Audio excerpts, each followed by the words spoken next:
Brian, are we good? I think we're just waiting on one last member to get on, and then I think he's squared away now. I think we got Yeah. the full board at 7 o'clock. Okay. Good, Brian. All right. Welcome to the Bellingham Zoning Board of Appeals, April 1st meeting, 2021. The first item on the agenda is a new public hearing for a special permit for an animal kennel for 109 Patricia Drive. Motion to open the hearing. Oh, so moved. Second. All those in favor? Aye. Aye. Okay. Jim, can you read the notice for us? Yes, absolutely. The Bellingham Zoning Board of Appeals will hold a public hearing on April 1st, 2021 at 7 p.m. remotely via the Zoom online option for the request of a special permit in accordance with the Town of Bellingham zoning bylaws, Section 240-31, to allow for an animal kennel at 109 Patricia Drive, Bellingham, Mass. Census map 29, lot 219. This property is zoned residential. The applicant and owner, Jose Montenegro, 109 Patricia Drive, Bellingham, Mass. The application may be viewed online at the Bellingham website on the zoning board page. Anyone wishing to be heard shall attend at the time and place above. All right. Thanks, Jim. So it looks like the applicant, Jose, is he muted? I'm here. Hi, guys. Hi, how are you? I'm great. So why don't you walk us through then what you're looking for? Sure. So the application is for me to be able to keep my 6 Siberian Huskies.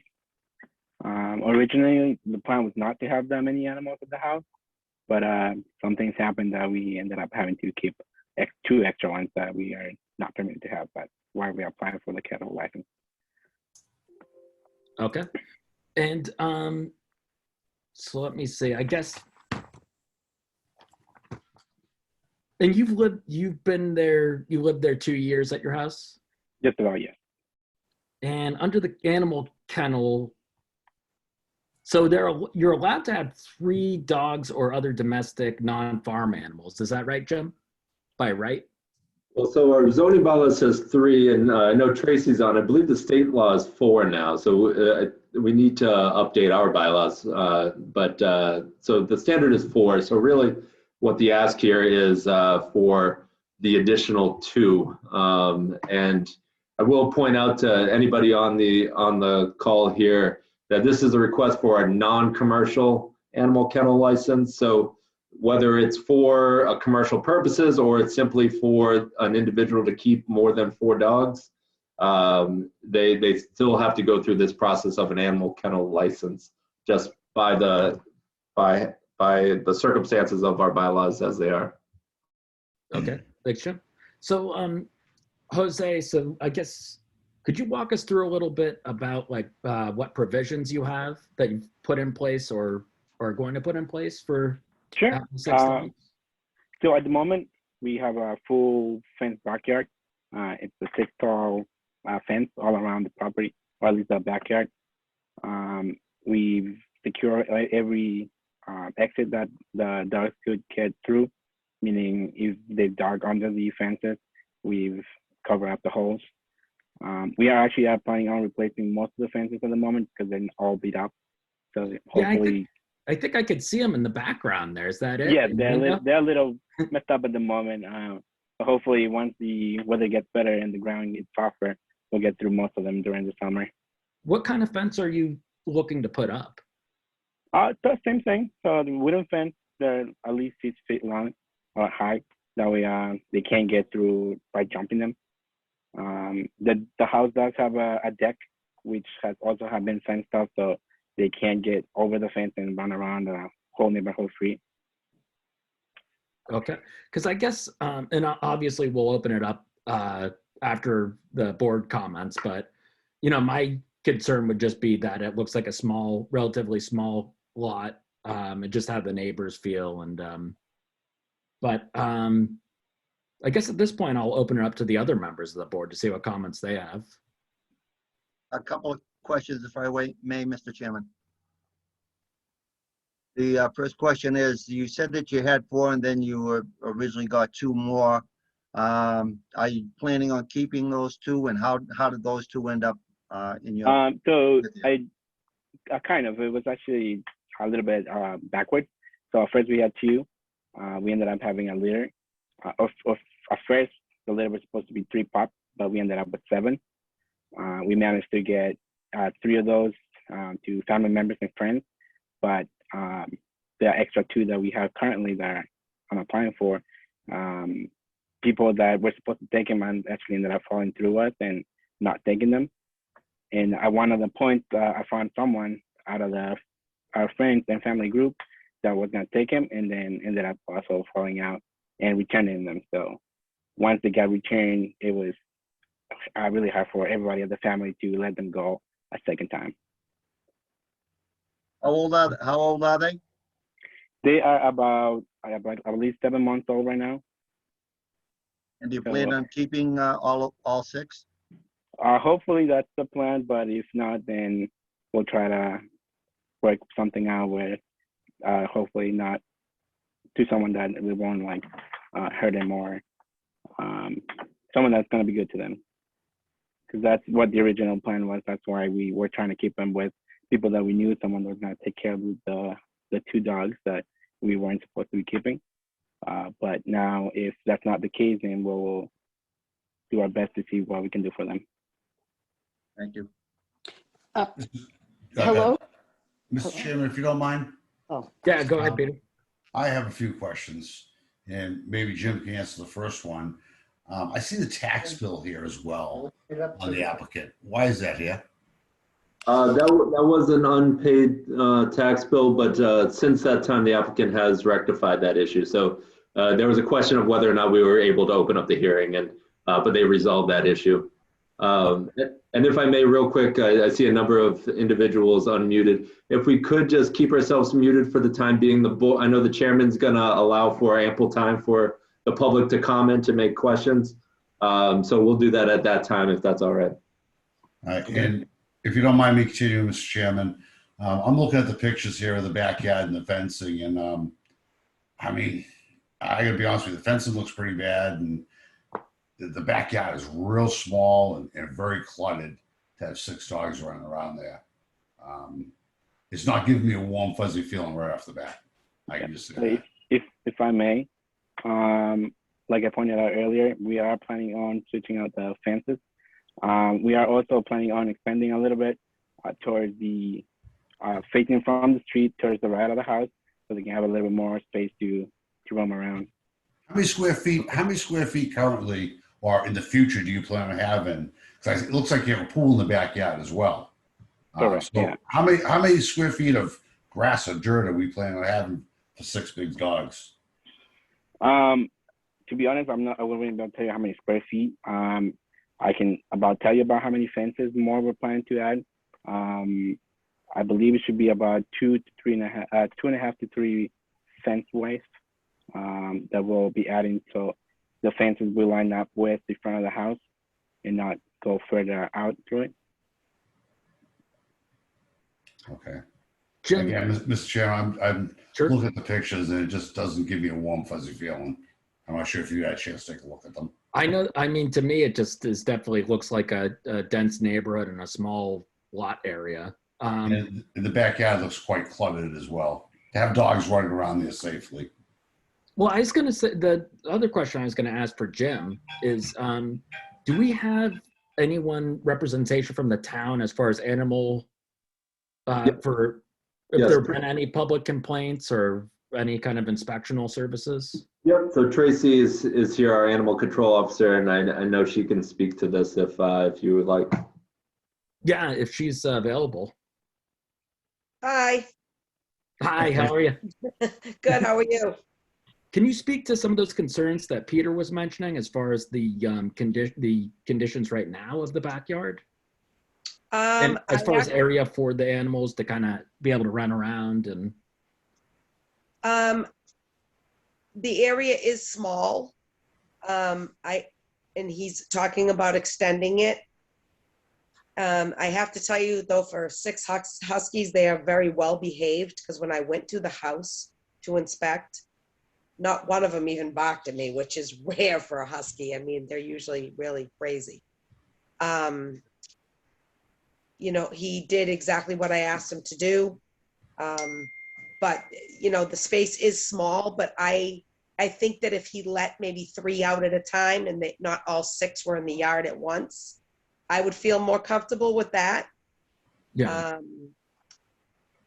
I mean, other than that, I don't really see an issue other than, yeah, the yard needs to be cleaned up a little bit, but I didn't see anything that was harmful to the dogs or anything like that. So how about from just neighbors, and have there been complaints at all as far as with the dogs, or? No complaints like barking wise or vicious wise. I had one concern, which is why I ended up at the house, that they were afraid that they were going to get out because there was an area that they thought the dogs could get out. Okay. And he did it, and he has addressed it since then, but no running the neighborhood. I've had none of those complaints, barking or any of that. And just to clarify, I guess for the public, you would do, as Jim mentioned, this would be a non-commercial use. So it'd be just for them to keep their own animals. I think we would certainly, if we did approve, it would be to keep the animals currently and not to add any more animals. Correct. I was also going to suggest that I wouldn't go any further than what they have. And then I guess the other thing is you do a yearly inspection. Is that right? Or we can condition inspections, right? That you monitor. Yep. Okay. Normally, I would do it either once or twice a year, depending on how busy I was, but once for sure. Sometimes we do it every 6 months. On the bigger kennels, I try to do every 6 months, but we could put that as a stipulation that I could do it twice a year. Okay. I'll open it up to the rest of the board members, get their comments, and then we'll open it to the public. I may, Okay. Mr. Chairman, I just had a couple questions for you, Jose. Do you have the ability to take care of the 6 dogs? There's no problem. You always have someone with them, or you'll be able to walk them 3 at a time if needed? Correct. Yeah. So at the moment, my mother, who lives here at the house, it's not working. So she is taking care of them pretty much 24/7. With the exception when I come home, I take her shift over. She does walk them one at a time, so they're not just stuck in the house all the time. And as one of the points that you guys said earlier about adding more animals, 2 of the females that we have already been spayed, and the last one is getting spayed in about 2 weeks. So there won't be any more animals added to the property. Okay, good to know. And also, when do you plan on replacing the fence? You said as soon as possible when the ground thaws, so you're thinking within a couple months? Correct. Yeah, definitely. It won't be past the summer. The plan is to start as soon as we feel like the ground is soft enough to get some shovels in there. Okay. And you said there's no problem taking 3 at a time. Should the board required to do that? Yeah, correct. You mean like take them outside or like walking them? Or walk? Yeah. Definitely, there are no problems. I usually take 2, and then my either partner or parents taking the extra one to get them a walk. Okay, thank you. So I have another question actually about, because it sounded like you said it was kind of an unexpected getting this number of dogs. Are you planning, because a lot of them are young then, are you planning to keep them, you know, as long as they live, or are you keeping them until they might find a home, or what are your intentions there? So the plan is keep them for now until, honestly, is till they die. I am looking to move out of this place in the fairly future, so hopefully it won't be too far out there. It's just right now, it's just getting everything stable with everything that's going on. Okay, thanks. I'll open it to the board again. Right. Excuse me, if I could ask a question. Jose, is there an opportunity or intention for your mother to return to work in the somewhat near future? And if she does, will there be someone available to sort of watch the dogs? Not at the moment. She's not planning on going back. She's actually planning to stay home and take care of the dogs for the most part. Okay, so they'll always be sort of human supervision of the dogs. They wouldn't be left alone. Correct. Yeah. And then can you talk a little bit about your plan in terms of controlling noise and controlling odor and things like that? So otherwise, we picked up the waste every day, put it on a flag. I actually called the DPW department to ask them if there's any issues with having a lot of dog waste on the trash bin. They actually told me to call the trash company, which is the Harvey and Sons. And after talking to them and their management team, they said that as long as it's on its own bag and not contaminating any of the trash, they'll take it with no issues. And I forget what the other question was, sorry. It was just with regard to maintaining control over the dog in terms of noise. Yep. So Siberian Huskies are now known for barking. So it's something they rarely do. They are known for howling, but for the 2 years that I had mom and dad, they yet to howl at all, even after trying to provoke them. And from the looks of it, the 4 pups are about the same. They will vocalize, but not as loud as like a true howl that most Siberian Huskies do. Okay, thank you. Okay, thanks, Brian. Any other comments from the board? I mean, I would say that I would voice some of the concern that I guess the board members are saying, and then also specifically that the lot is very small, and that with the pool in the back taking up a significant amount of the area, about having enough space for the dogs. But I think at this point, I'll just open it up to the public. If any neighbors have any comments, just say your name and your address. Hi, I'm Lucy Nugent, 139 Patricia Drive. Hi. How you doing? So we're only a couple of doors down and I never hear the dogs. They're not noisy at all. They're beautiful animals. When they walk all of them together, it's a gorgeous thing to see walking down the street. So I have no objection as long as he's not doing this for commercial use. And yes, he does have a pool there, but they can always put some boards down, they can do something to give the dogs more space by covering the pool. Yeah. Right. But they are gorgeous dogs, and my husband and I have no complaints about them. So Okay, I just want Thank to you. voice that. And how long have you and your husband lived? So what, 40 years? 50 years we've been here, right? Wow, good for you. 45, he said, yes. And yeah, so like I said, we're only a couple of doors down, and the dogs are not noisy at all. Okay. Yeah, because that's great to hear, because we always just try to weigh we feel for the applicant, that they want to keep the animals, but we always want to balance that with the needs and Right. of the neighbors. Right. And like I said, I can vouch for the noise level. There is none. And they're beautiful dogs, and they do walk them. I do see them walking the dogs. And yeah, so we have no objections on this side of the street, which is the same side that he lives on. Okay, that's great. Yeah, And we yeah. Right. appreciate And you calling in.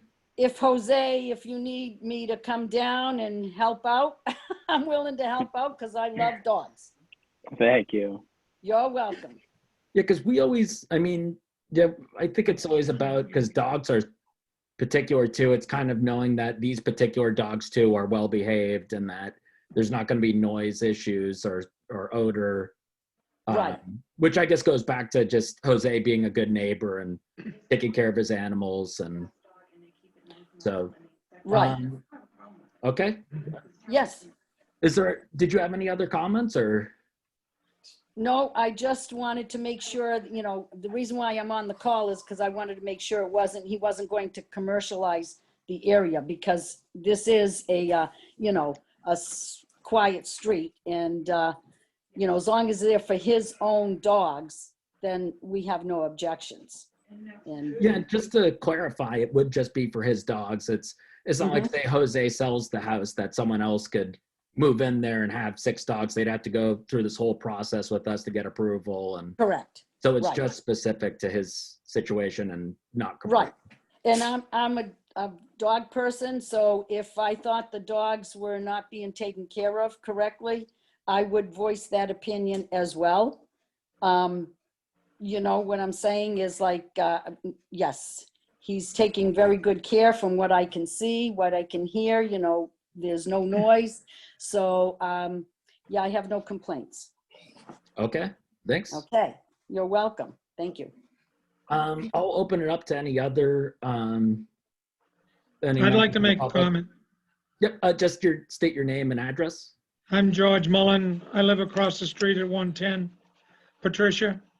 Yeah, the dogs are really quiet.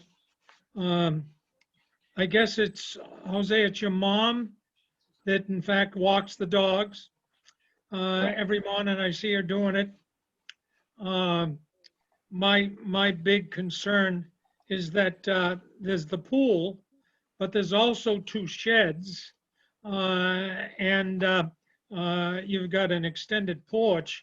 As much as you're going to wrap the fence around so that it will be along the front of the, I guess it'd be the west side of the property. Boy, I've had the opportunity in past to raise dogs about the size of your dogs. And it's just something else to control. So I'm really concerned about the space for the dogs in making it all happen for the dogs and for the family, yourself. So that's my big concern. I have 2 dogs myself. My dogs are Yorkshire Terriers that I can fit them most in my hand, one of them. So they're relatively small. And they tend to act up with all sorts of things. So Yeah. that's my concern, is the space. But other than that, the dogs have been quiet. It's really been interesting that in fact, no noise. They peek out the gate, and I see them every so often peeking around the gate, but the gate is a latch gate, so they can't get out. Okay.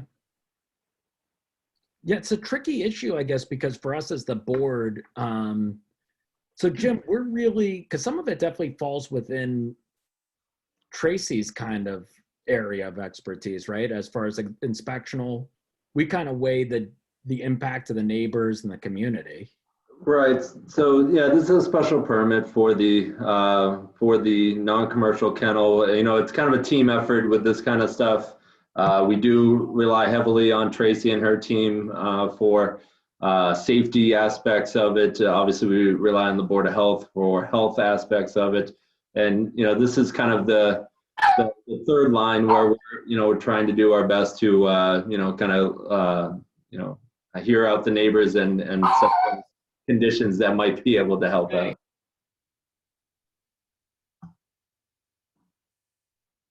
Okay. But so I guess, Jim, for us though, for the board, it's, as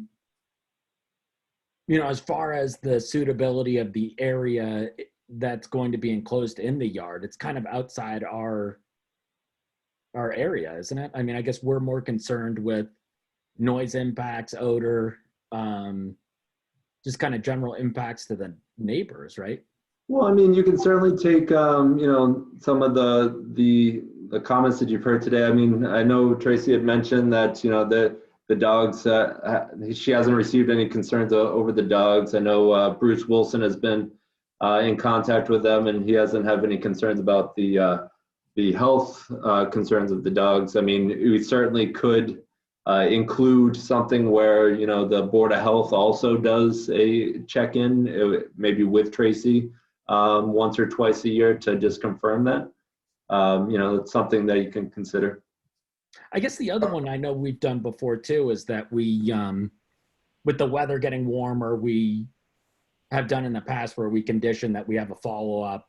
Or I think, have you done it before where it's, if there's any complaints, that we have some follow-up that, because yeah, as the weather gets warmer, that they're going to be outside more. And if there's any impacts, that at least we head it off for the neighbors so they don't have to wait 6 months or a year until it comes to light? Yes, exactly. Yeah, we could certainly put some language in a condition or decision that's stated such that, you know, if any of the three of us really, between myself, well, four of us, myself in special services, Board of Health, or the animal control, anybody gets, you know, multiple complaints, maybe 2 or 3, that it then, you know, is brought forward to the zoning board for consideration. Okay. And Mr. also, Chairman, oh, yeah, if I go can ahead, ask, where this is still on our plate, and hopefully this will be off our plate soon, as far as kennel licenses, are we not obligated to look at the entire picture and not just, you know, are the neighbors complaining, is the fence, but the size and suitability? I mean, you know, personally, I'm still going to stick with 6 dogs that little piece of property. I think it's just way too much. it's, And, I and guess, my feeling is we need to look at the whole picture. I could be wrong. no, I think you're right. I mean, I think it's certainly a gray area there's certain specific things we're tasked with, but then others that it comes to our own personal opinions or feelings on it. Mr. Chairman, if I may, Sure. I noticed he did mention there was a few bad sections of fence. Maybe if we put something in that those should be replaced, you know, as a precursory. Yeah, that's a good point. If I may, Mr. Chairman, what would be the other option, should we, let's say if we deny the permit, what would be the next step for Jose to take if he can't keep those additional 2 dogs? So that's what I would weigh against, okay, you know, that's a small area for those dogs to be in, but then what's the alternate should we not allow him to do so? Tracy, I think maybe if you could weigh in on that one. I mean, if he doesn't have a permit for 6 dogs and only can have 4, what is the ramifications of that? He would be given 30 days to place the other 2 dogs. That's my concern is, you know, if he can't find somebody in his family or somebody that he's comfortable placing the dogs with, where are they going to go? You know, I don't recommend people putting dogs on Craigslist or just giving them away to anybody. They require care. And, you know, somebody who knows the breed, actually. If I may, Mr. Chairman, from my point of view, it seems like Jose tried his best. He had 2 possible takers and it fell through. If that had not been the case, I would have looked at it in a different point of view. But it seems like he did his due diligence and it just didn't happen. And he decided to keep the 2 extra dogs, and he's taking the next steps to make sure they're well taken care of. Yeah, I guess that would be the last thing that, because I want to open it up if there's anyone else from the public that wants to speak. But I was going to ask Jim about, so the criteria for special permits obviously is not the threshold of a variance. And when I look at the special permit criteria, it looks generally like a lot of it just says about will not cause adverse disturbance of the environment or to other premises, will not jeopardize health or public safety, and no adverse effects basically to the neighborhood. So I guess I was wondering with Jim, just kind of what are we tasked with as far as the criteria for special permit? No, you're spot on, Brian. You have that special permit criteria, which is a slightly lesser threshold than a variance. And, you know, it's at the discretion of the board to determine whether or not each and every permit meets those special permit criteria. So, you know, I think you're right on track. You've heard the comments today from the applicant, from the town, some of the general public, and you just need to weigh each of those against those special permit criteria and determine whether or not it meets the measure. All right, thanks, Jim. I'll open it up to the public again to see if there's anyone else that has any comments. I have a question. I'm Karen. I live on 35 Lisa Ann Drive, so I'm kind of like diagonally across from them. I have a question for 6 big dogs like that. I have 1 big dog, and my yard is bigger than theirs. And I find that a very tight squeeze over there for 6 animals.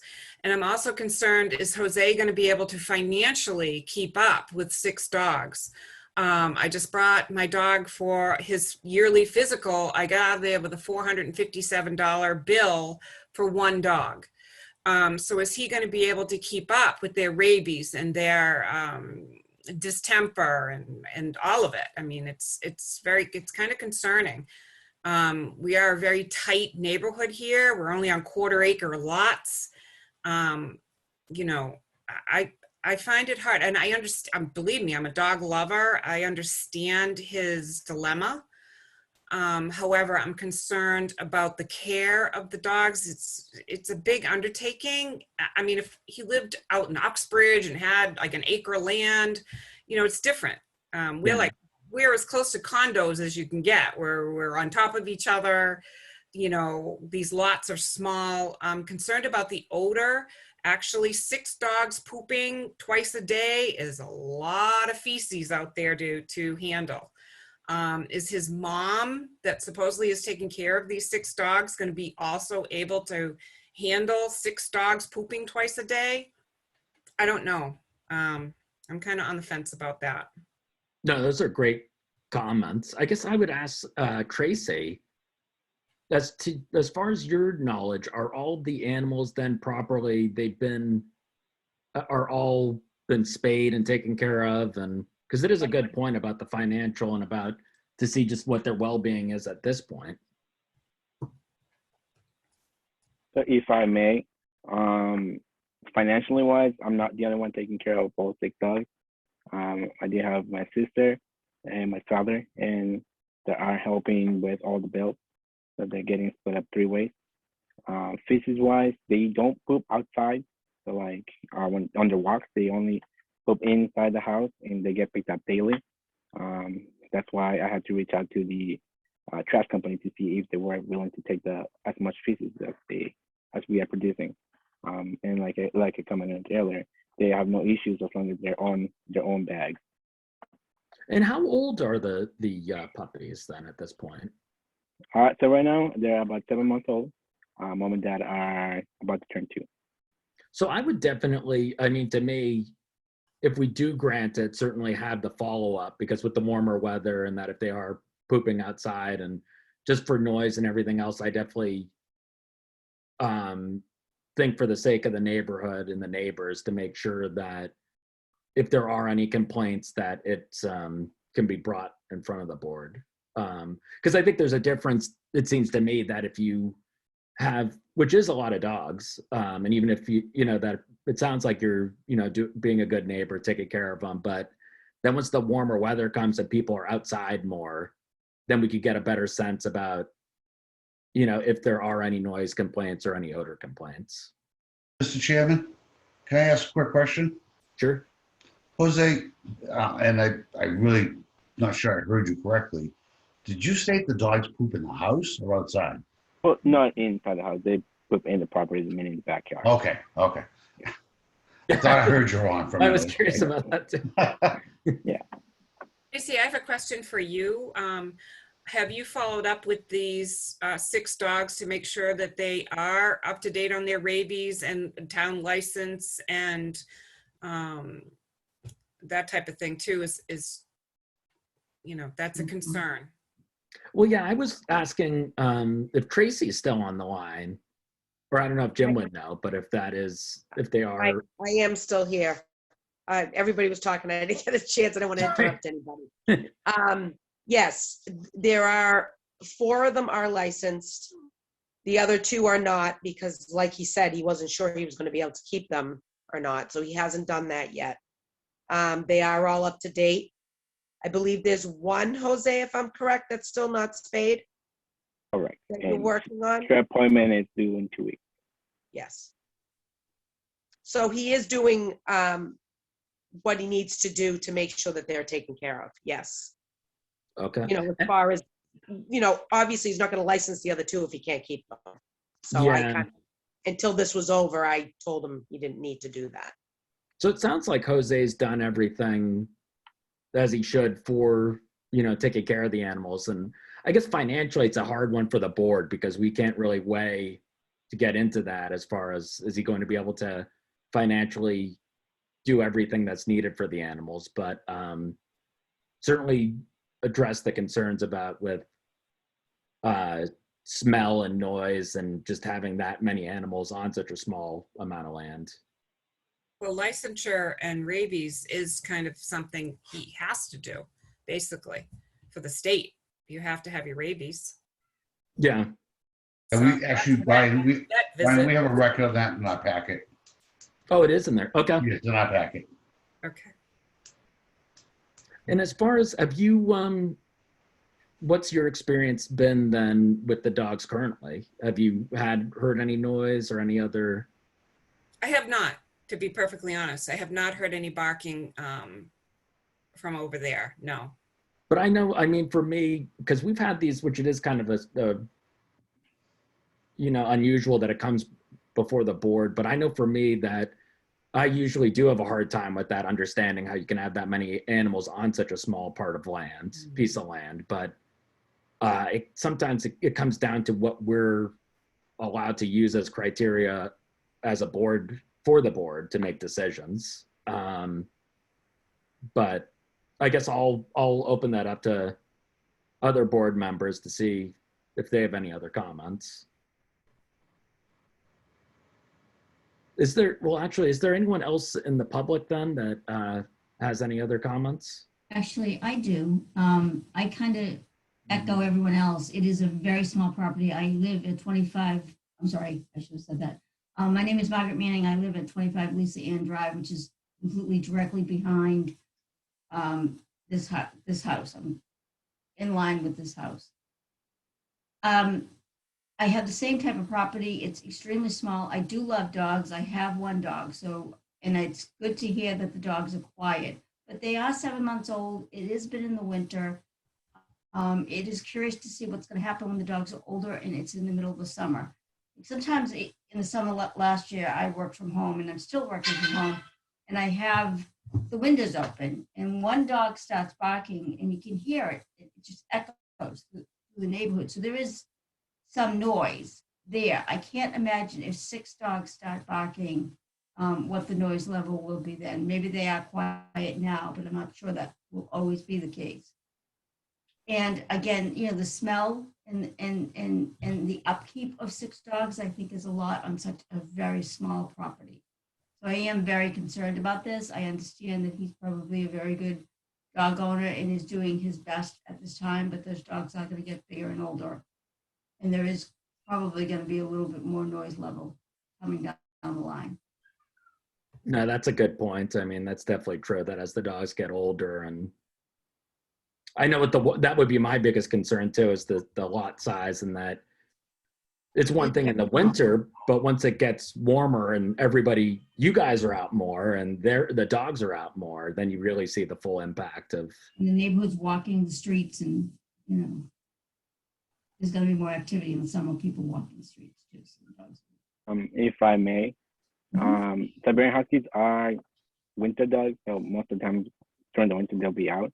They don't like to be in the hot too long. So the summer last year, the two Huskies that we had, they were out for 20 minutes at most, and then they went back inside because they did not like the hot, being in the heat. So it's not. I would say it will be more of an issue during the winter for the noise complaint, because that's where they thrive the most. They love being in the cold.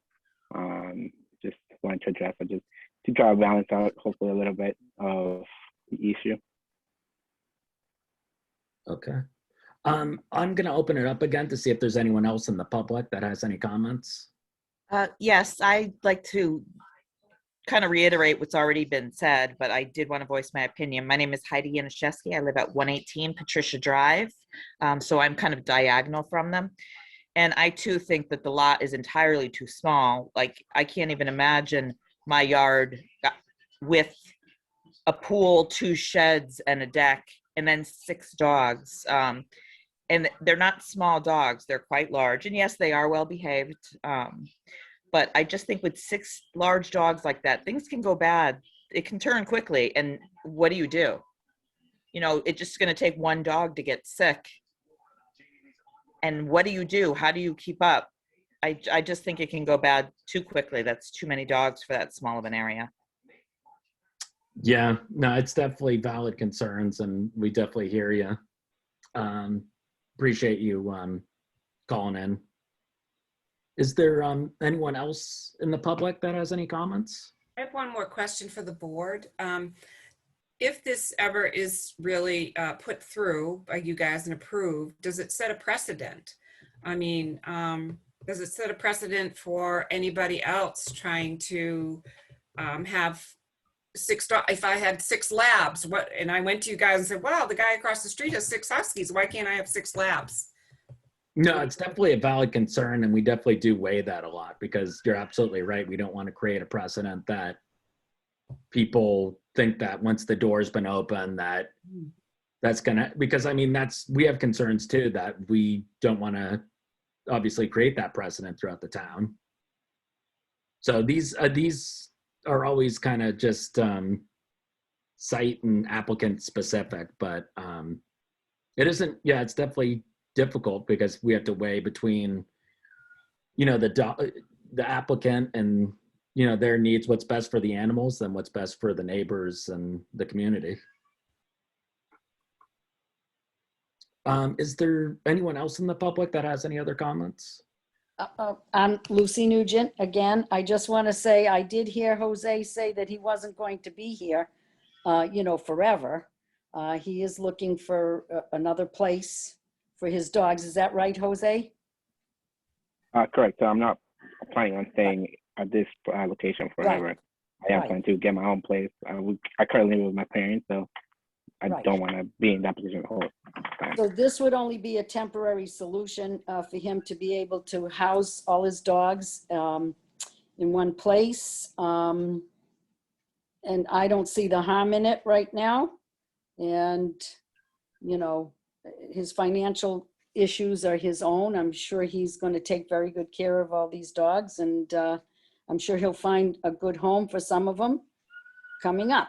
So, yeah, you know, just wanted to voice that, because, you know, we have too many homeless dogs already, and we don't need to put these beautiful animals in harm's way and give them to people who would abuse them. So that's my take.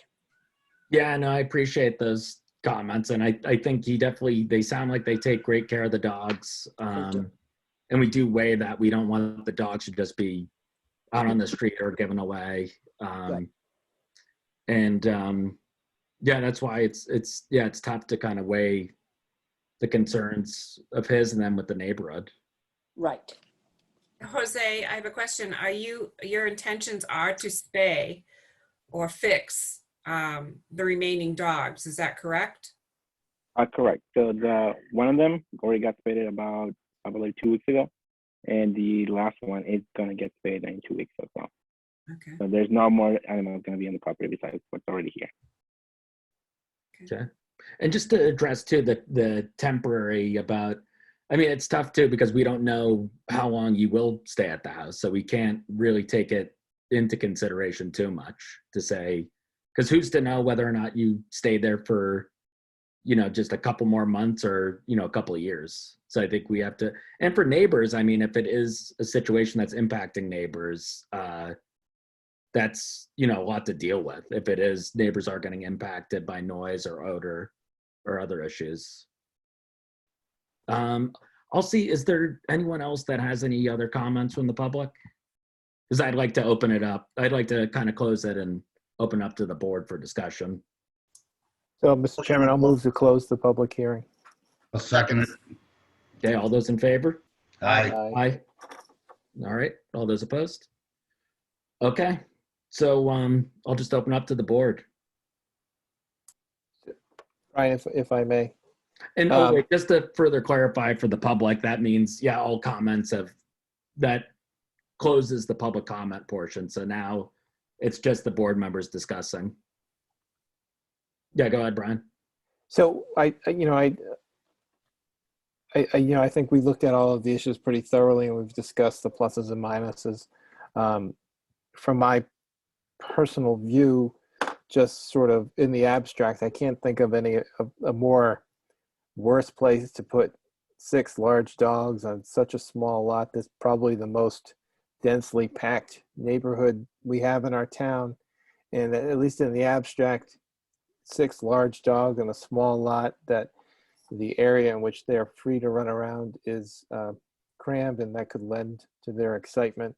And the neighbors are, even in the photos that we've seen, they're right on top of each other. And given the fact that we all have, at least for the past year, and maybe this won't be true going forward, but we are all very homebound and home-centric nowadays.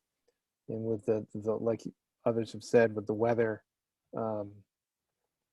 turning nicer and people spending time in the yards because they have nowhere else to go, it would be a shame for the neighborhood to feel the impact of a house that has 6 dogs. I know myself, I would be very concerned if my neighbors had 6 large dogs, 20 feet away from my house. So I share all of those sort of general concerns, but we haven't heard any actual impacts to the neighborhood. But we do have a lot of people that are concerned about what those potential impacts would be. So I think if we are inclined to allow Jose to continue to keep these dogs, that we condition his permit on all of the usual criteria and all of the usual things that we've done in the past. And I'd have to rely on Jim on what those criteria and conditions would be, but certainly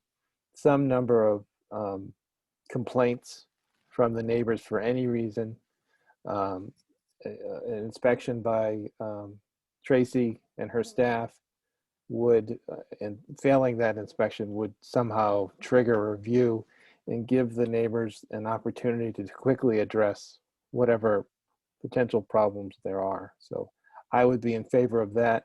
I don't have a list of conditions. I know that we have had extensive conversations about those conditions and past decisions. And what I would suggest is, if the board is inclined to allow this, that we ask Jim to draft a favorable decision and then approve it at next month's meeting. Okay. Yeah, I think that makes a lot of sense. I know that Jason mentioned about sections of the fence being replaced. So I guess that should be something that, I don't know if Jim can follow up with the applicant too, so that maybe that, obviously would help if, Jose, if you were to address some of that before the next meeting, if we were to, which I'm inclined to agree with Brian's suggestion. Mr. Chairman, if I may. Yeah. I'm a dog lover, and having even 2 dogs that close, I think would be a lot. But having 6 dogs in that small area, I can't see it being good for the dogs or the neighbors. I mean, big dogs, they got no room to run. I just personally, I can't see it. Well, it's tough too, because I think for me, like, I feel like the timing makes it difficult too, because I feel like if this was a few months later, we would get a much better sense from the neighbors and the age of the dogs. I think. Yeah, but I mean, dogs need to play. They need to run. Yeah. And looking at the pictures of the yard and the pool, and I just don't see it being suitable for that many dogs, much more than 1 maybe. It's just a small lot. I'm just going to stick on my personal opinion on that one. Yeah. Okay. If I may, if the concerns about dogs being exercised, they do get exercise most of the time daily with the daily walks. They usually go about 20, 30 minutes, and that's most of the time good enough to get their all their timing out. Okay. I'll move it back to the board. Ray, what are your opinions? What are your thoughts? I am more on Brian's side. I do appreciate the members of the public who showed up and voiced their concerns, and I do agree it is difficult to have 6 dogs in such a small area, but weighing in the other options of having to quickly get rid of the dogs 2 dogs at least, find a home for them, and rushing that might not be the best way to do it. So I would agree with Mr. Salisbury's approach, where we can have it on perhaps a monthly basis where someone will visit, or also if we get 3 or more complaints from neighbors, from nearby neighbors, we can quickly trigger, and perhaps Tracy can go and show up and investigate and see what the next course of action is. But I just feel like that's more fair for everyone involved versus rushing and saying you have 30 days to find a home for these dogs, which might be more detrimental. Yeah. Is it possible, sorry to butt right in, but is it possible to make an amendment to that 30 days? So that if we gave him more time, but, not allow that many dogs, but allow him more than just 30 days to find a good home for him? Is that within our powers, our means? I think Tracy may have to answer that I one. don't know. Yeah. Is Tracy still on? Yeah, I'm still here. Could we? Yes. I mean, we could make an amendment that says he has longer to find homes for them. I just want to say that I know that everybody's concerned 6 dogs in a small area, but by law, he can have 4. I think So there's too many for that area, but that's okay, Tracy. I know, but I'm just saying that I know that everybody's concerned the yard's really small, but in the state of Massachusetts, he can have those 4, even if the lot is that small. So yeah, we can amend that, but by law, if you guys don't approve the zoning board, what I have to enforce is he has 30 days to get rid of them. Okay. Thank you, Tracy. You're welcome. Okay. So, If I could, yeah, I was going to ask Chairman, you. I'd like to make a motion to continue the meeting until next month with Jim drafting a proposed idea of what we want to vote on. And that list, if I could, before a second, would just be, from what I've heard to date, a list of potential conditions. So it's 6 huskies, no more than 6 huskies. Fence, I've heard Jose say new fence in certain areas. So it'd be, and he said fairly soon. So I had marked down within 3 months. Secure exits regularly. He's already doing that, but it sounds like it would be good to stipulate 3 out at a time. Biannual inspections by the animal control officer as well as Board of Health. Failure to comply with their regulations is a failure to comply with our permit. No adding additional animals, so it would be just the 6 animals in total. Moving forward, obviously a non-commercial kennel. Continual upkeep of pet waste. We'd be monitoring for complaints regarding that. I had an asterisk on this one that I didn't really hear, but might relieve certain people. Is perhaps this is renewed in 1 or 2 years. So he comes back in say 2 years, if even if there aren't any complaints, just kind of like a family apartment permit to say, we're still in the same circumstance. We want to renew this permit. And again, as it's been stipulated, multiple complaints, 2 or 3, whatever the board chooses. And Tracy would go out there, and also I would initiate the applicant to come back to the board for discussion about revoking their permit. Okay. That seems to cover it for me, Jim. Thank you. Brian, if I could, if perhaps a stipulation where the dogs won't be unattended. That's a good one. Good point. And then also I would suggest, Jim, I don't know how feasible it is, and maybe Jose can weigh in, is that since we are so close to the warmer weather, that perhaps the fencing should go up sooner rather than later. Yeah, definitely. I can definitely start working on that. Jim said it within 3 months. I can definitely start even sooner than that if that's something you guys need. And then just to, not to talk about this any further, but is it 2 complaints in a certain time period or just 2 complaints in general? Is it Well, it's up to the board, but I mean, 2 complaints is 2 complaints. I mean, we can haul them in there to the board for discussion. If you know, if it's minor and Jose's already rectified it, then you know, it's a quick conversation. I think that's reasonable. I would like to give the neighbors in the neighborhood quick ability to redress any sort of problems as they arise. I would like to see a, like you had mentioned, a limited, if it goes through at all, a limited permit. So in other words, he has to reapply every couple of years, just to keep tabs, make sure next time, you know, there's not 8, 10, another litter coming. I don't know. I'm on the fence here. And sorry to interrupt again, Brian. And also that the dogs beyond the 4th dog wouldn't be replaced if they were to give it away or die. Yeah, and that the 6, I guess the 2 or the 6, yeah, it would be, yeah, you can't, if he loses a dog or, yeah, you can't substitute or bring in another animal. Yeah. Okay. Does anyone want to second it? I'd like to second the motion, Art's motion. All those in favor? Aye. Aye. All those opposed? I opposed. Okay. So that passes then, right, Jim? Because we just need a majority? So yes, I mean, well, the motion is a continuation to the next meeting with a list of a draft decision for you guys to consider.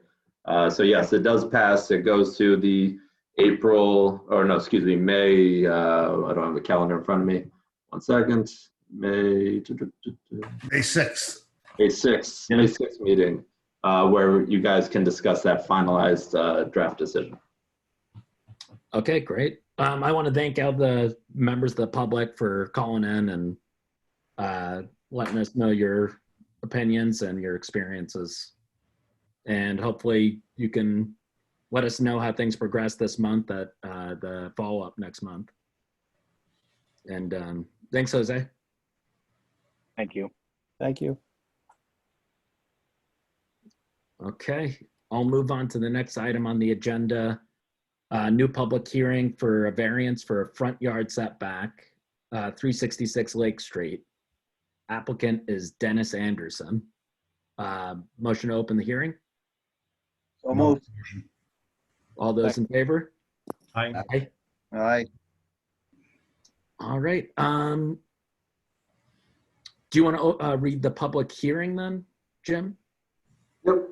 So the Bellingham Zoning Board of Appeals will hold a public hearing on April 1st, 2021 at 7 p.m. remotely via the Zoom online option for the request of a variance to section 240-40 intensity of use schedule for the front yard setback to construct a 1-car attached garage to the property at 366 Lake Street, Bellingham, Mass. Assessors map 77, lot 6. This property is zoned agricultural. Applicant and owner is Dennis Anderson, 366 Lake Street, Bellingham, Mass. The application may be viewed at the town clerk's office, 10 McKenna Street, during regular town hall business hours, or on the town's website under the zoning board page. Anyone wishing to be heard shall attend at the time and place listed above. And in your application, real quick, you have, or in your package, real quick, you have your application, a good narrative from the applicant, a plot plan that was provided, architectural elevations and plans, as well as some really good reference photos of both the lot itself and the neighboring lot. And I believe the applicant is here. Okay. Dennis? Is he there? Is he calling in? Oh, we're here. Can you hear us? Oh, yeah. Yep, we see you. I'm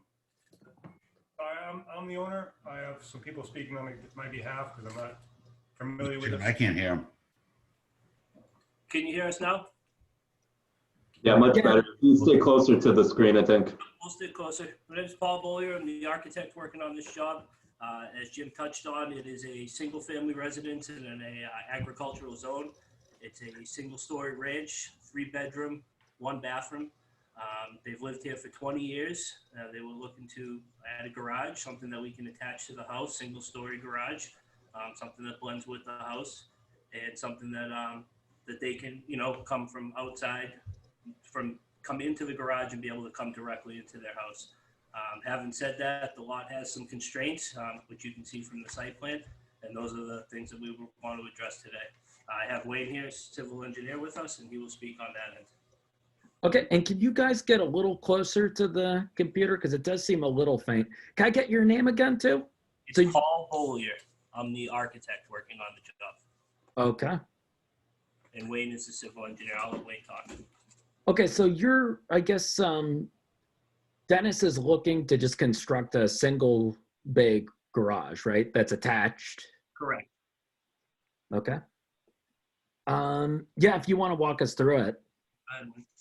Yes, my name's Wayne Carlson, Carlson Survey Company out of Millis, Massachusetts. The lot is actually two lots. Dennis purchased, if you look at the plot plan, you'll find in the rear, there's a line going across, it's 200 feet. That was purchased about 10 years ago. Dennis is trying to make the lot bigger to try to, meet zoning. Obviously he can't, but he's made an effort to do it. He's purchased the property. The property is about a ½ acre in size. If you look at the house straight on from the street, which is how our surveyors look at it, you have a difference from right to left at about a 9% grade. Front to back, you have about a 5% grade. One option we did look at is putting the garage on the right side of the house.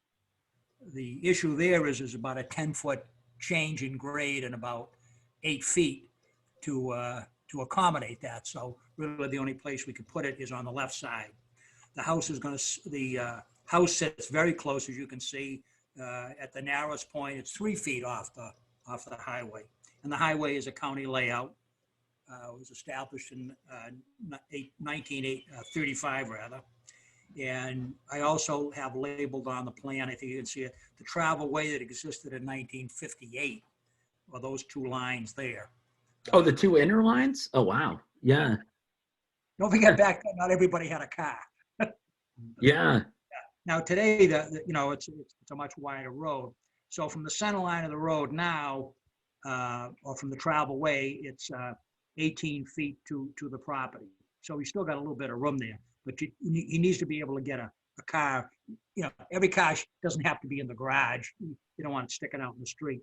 So by setting it back, he's making the garage less non-conforming than the existing house. There's nothing you can do about the house. It is what it is, and it's been built there. Yeah. Another item to consider is, and I believe you have it in your possession, although it wasn't mentioned earlier, I believe you have some letters from the neighbors in support of Dennis's proposal. It is keeping in conformance with the neighborhood as it exists.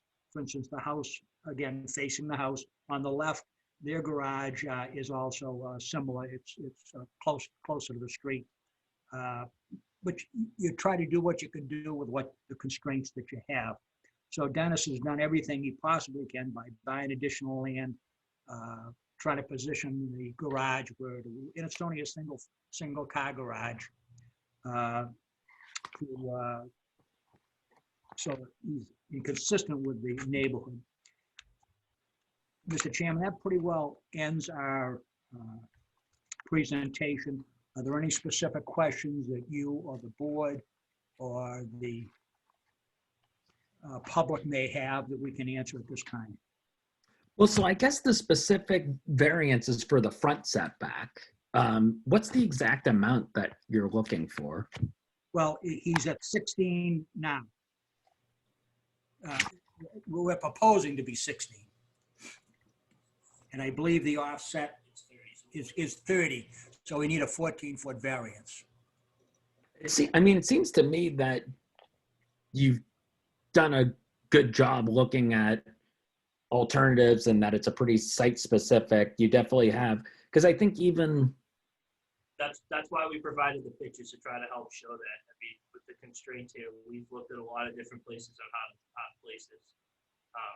Spent a lot of time architecturally and civilly going back and forth to what makes sense for multiple reasons: exiting the driveway, drainage, connection to the house, all those issues, the topography of the land, as Wade mentioned. And it's pretty much right where now he has the driveway coming in. It's going to be at the end of that. Exactly the same spot. And I think behind the garage too is that there's topography on that side of the. It is, it goes right up. And if you go to the back where it's, you see the distance of 66, 72, Yeah. you take about a foot off of that, you drop down about 12, 15 feet. Okay. Yeah. I mean, it looks to me pretty much in character with the neighborhood. There's certainly topography hardship. I guess, and the applicant's lived here for 20 years. I guess I would walk down kind of, I guess, the criteria for the variance. Because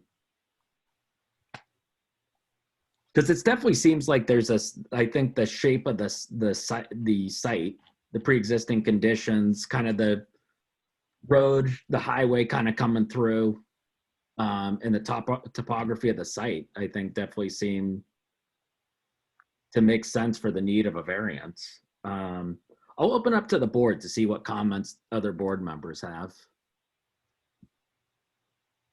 Just out of curiosity, if Lake Street had stayed the way it was, would we not need a variance? Just, I don't think you would, right? Doesn't look like it. no. Probably wouldn't, but in 1935, when this house was built in 1950, we probably didn't have any zoning in town. Yeah, I don't think we did. I mean, it also makes sense. It's great you guys explored the option of having the bedroom on the other side of the house, even though that one doesn't really make sense to connect it, because you would have had to somehow go through one of the bedrooms, go into the house. About the depth, so at a 10-foot depth with this existing house in the basement, we could potentially have to undermine to even try to get a garage to attach over there for the footing we would need for frost depth and everything at a 10-foot difference plus frost. So there was multiple variations to why that becomes a problem. It seems to make sense anyways to have it that it connects over to where the living room is. Then it's kind of an easy flow into the house. Getting older, they would like to, be able to come directly into the house. And it's just the single bay. I assume architecturally it's just going to stay in the same character with the house. Yeah, so those plans are attached. Just like the elevations that are in your packet that we provided. 20 feet by 24. Correct. Okay. Yeah, because I see that. I don't see, is it just have the footprint? Are there architectural plans, like elevations? Or? Yeah, there should be existing architectural plans and proposed. Okay. Which we obviously like to provide to show you, what we're trying to build, not just a plot plan with a footprint.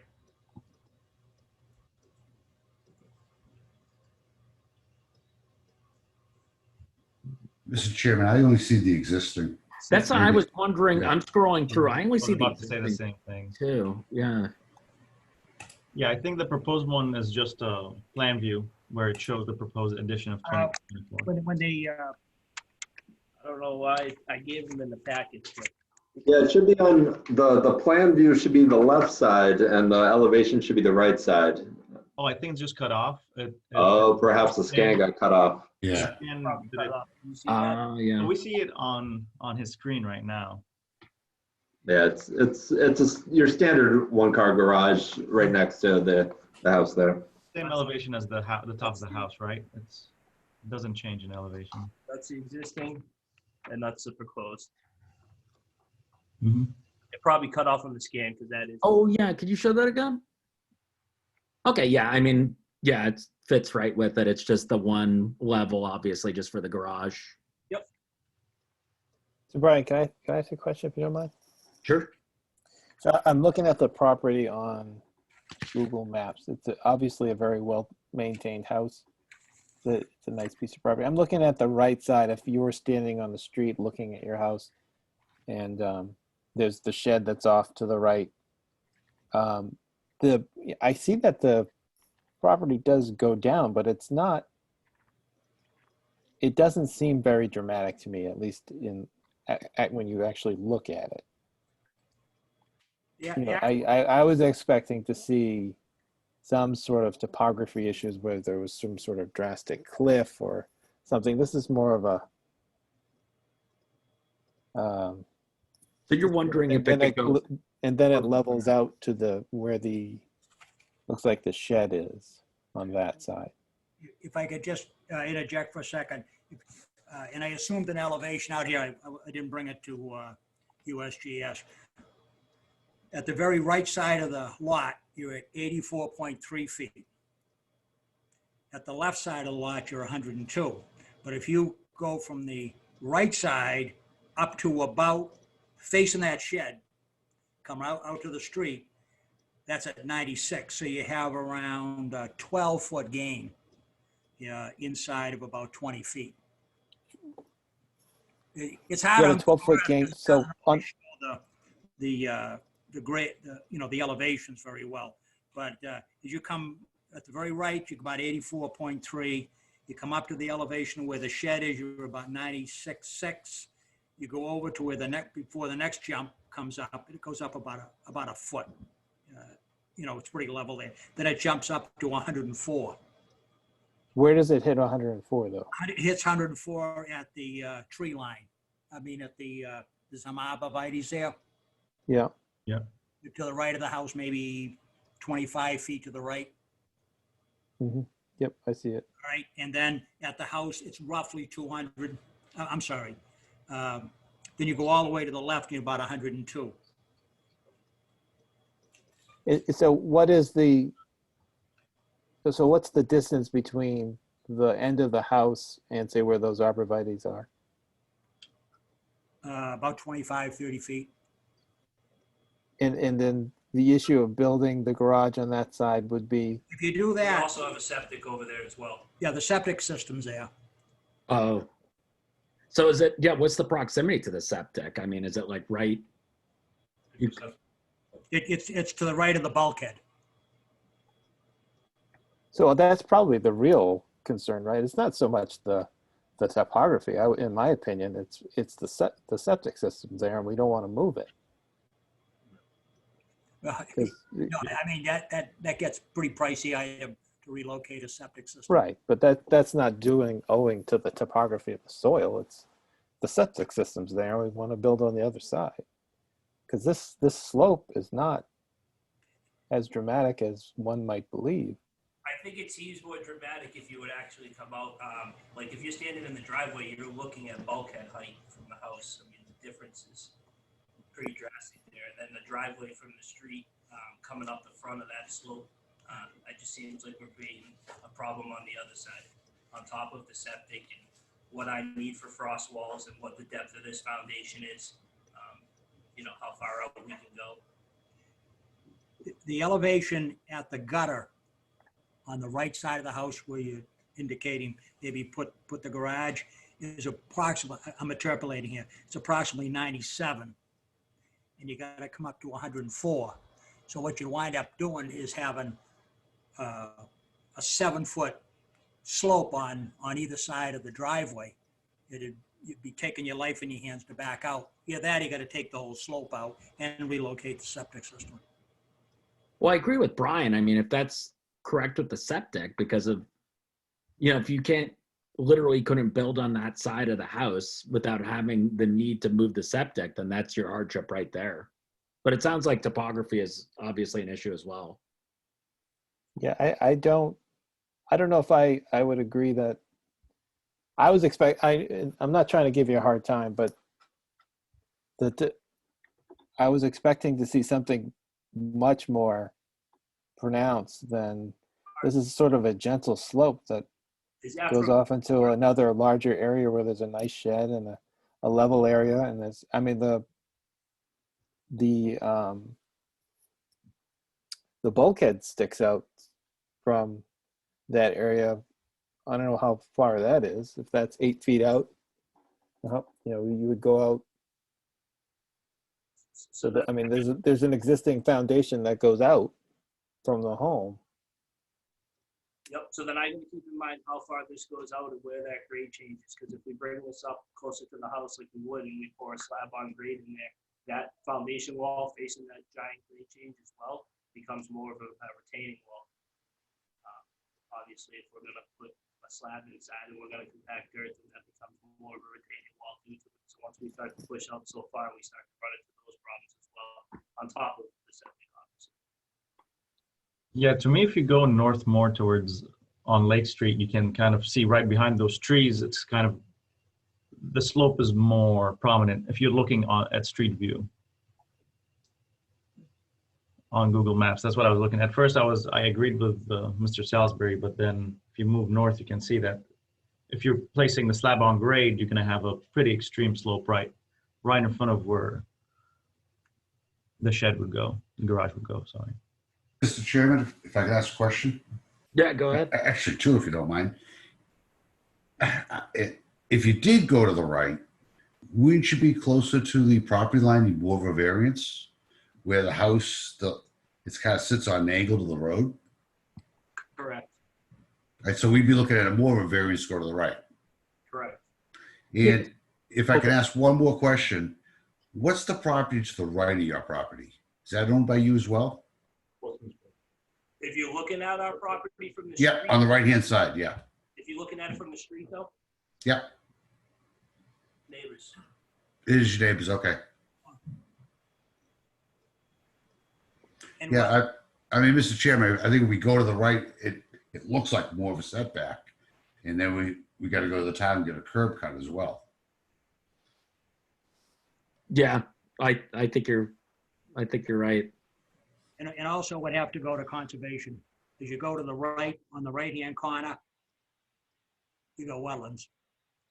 I guess financially too, if you did to the right, obviously, even if you get rid of your existing driveway. You have to do the curb cut. You have to do a new paved driveway to get to the garage. You have to kind of reconfigure your interior make a hall or something for how you get into the house from there. A lot for a one-car garage.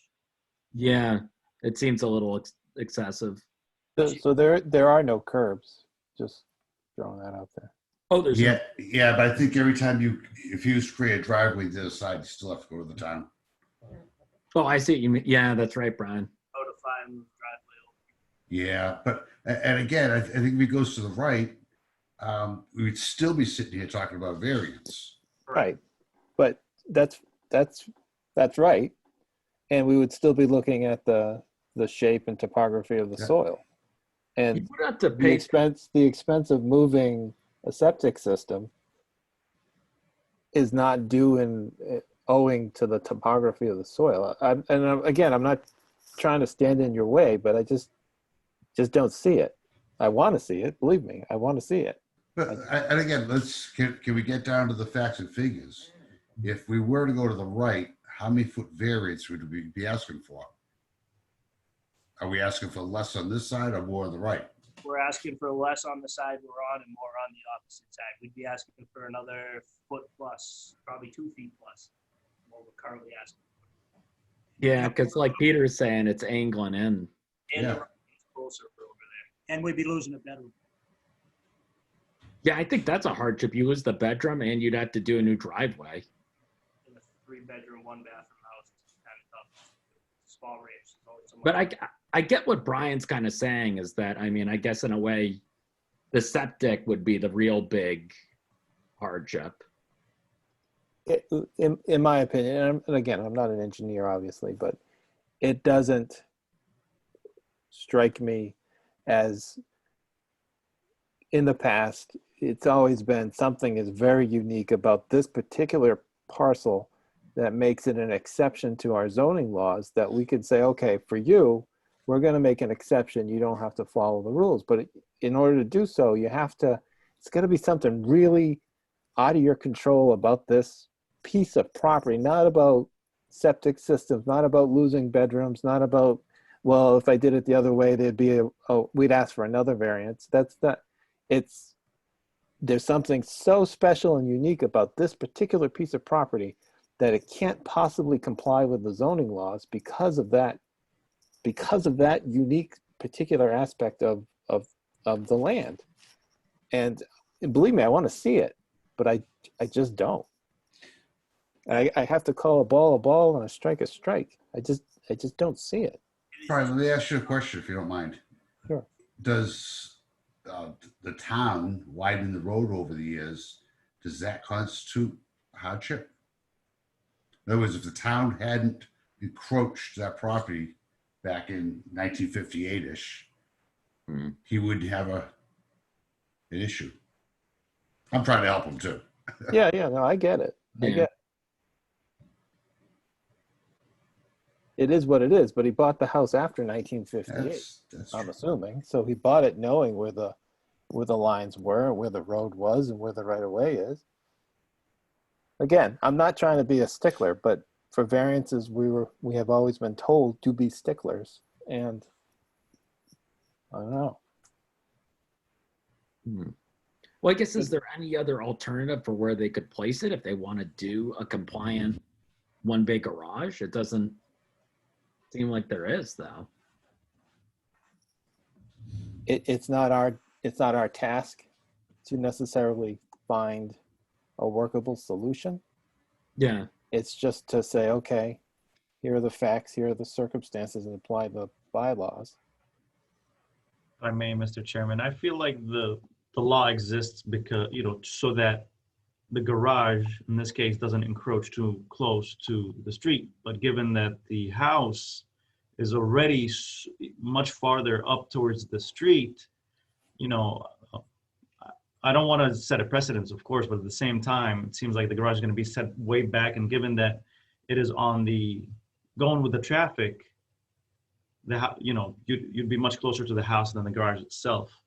So I feel like it's not, usually these setbacks would exist for that reason, so that you're not too close to the street. And given that the garage is not that, it's farther away from the house, it might be more reasonable versus placing it on the right, which is not going to be the case. But I agree with Mr. Salisbury that it's not our place to justify where to place it. But I feel like the house is already so close. So that variance has already been, that setback has already been shortened a great deal. Yeah, I guess it's tough. And it's still safe, in terms of safety and in terms of, zoning it for safety, the house is kind of, it'll be tucked behind the house. It just seems like, the intent, it seems like it doesn't go against the intent. I mean, I guess it's certainly going to fit right in the neighborhood. It's very minimal what they're asking for. The driveway's kind of just right there.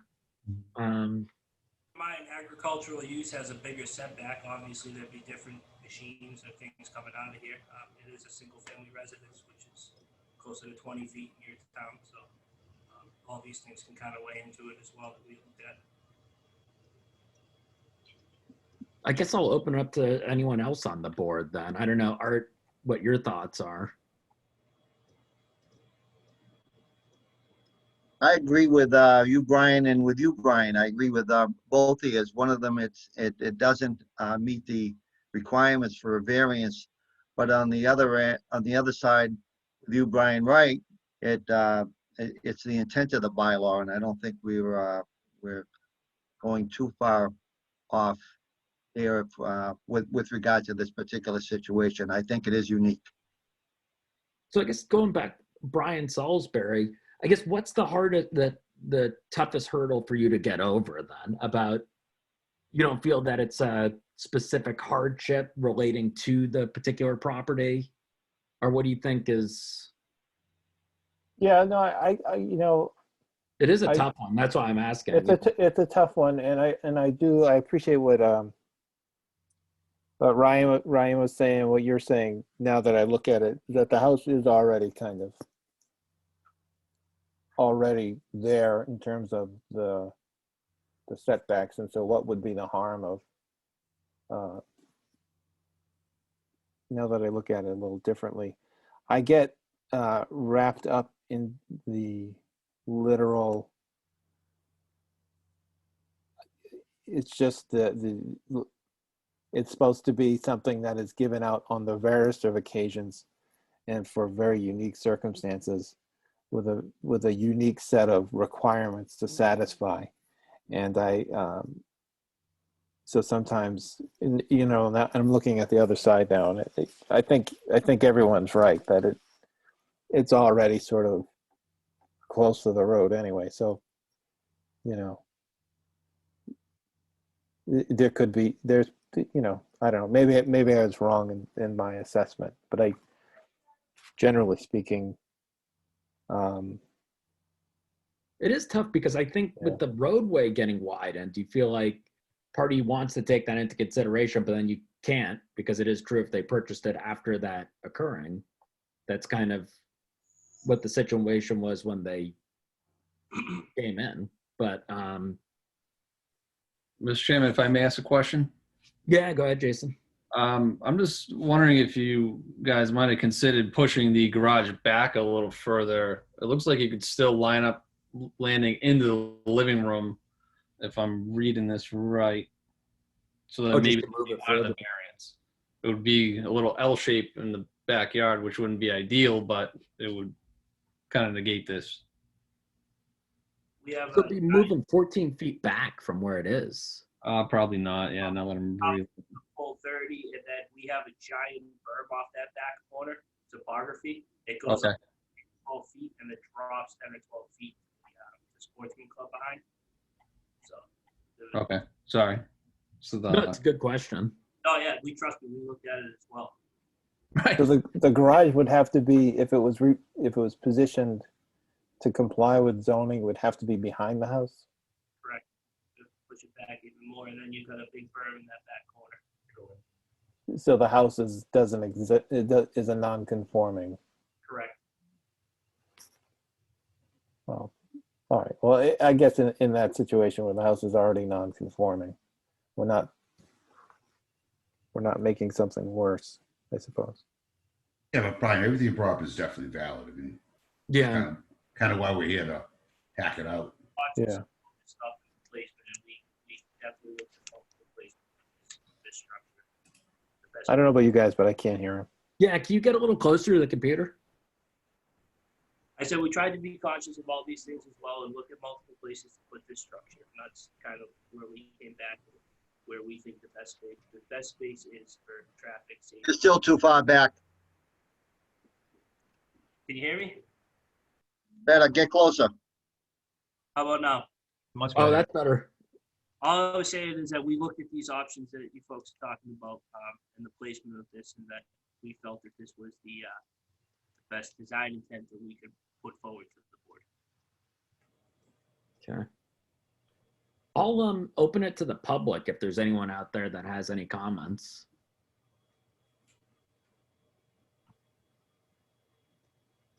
Sounds quiet. Have you gotten any, Jim, have you heard anything from any neighbors or anything? No, I didn't receive any comments or concerns regarding this one.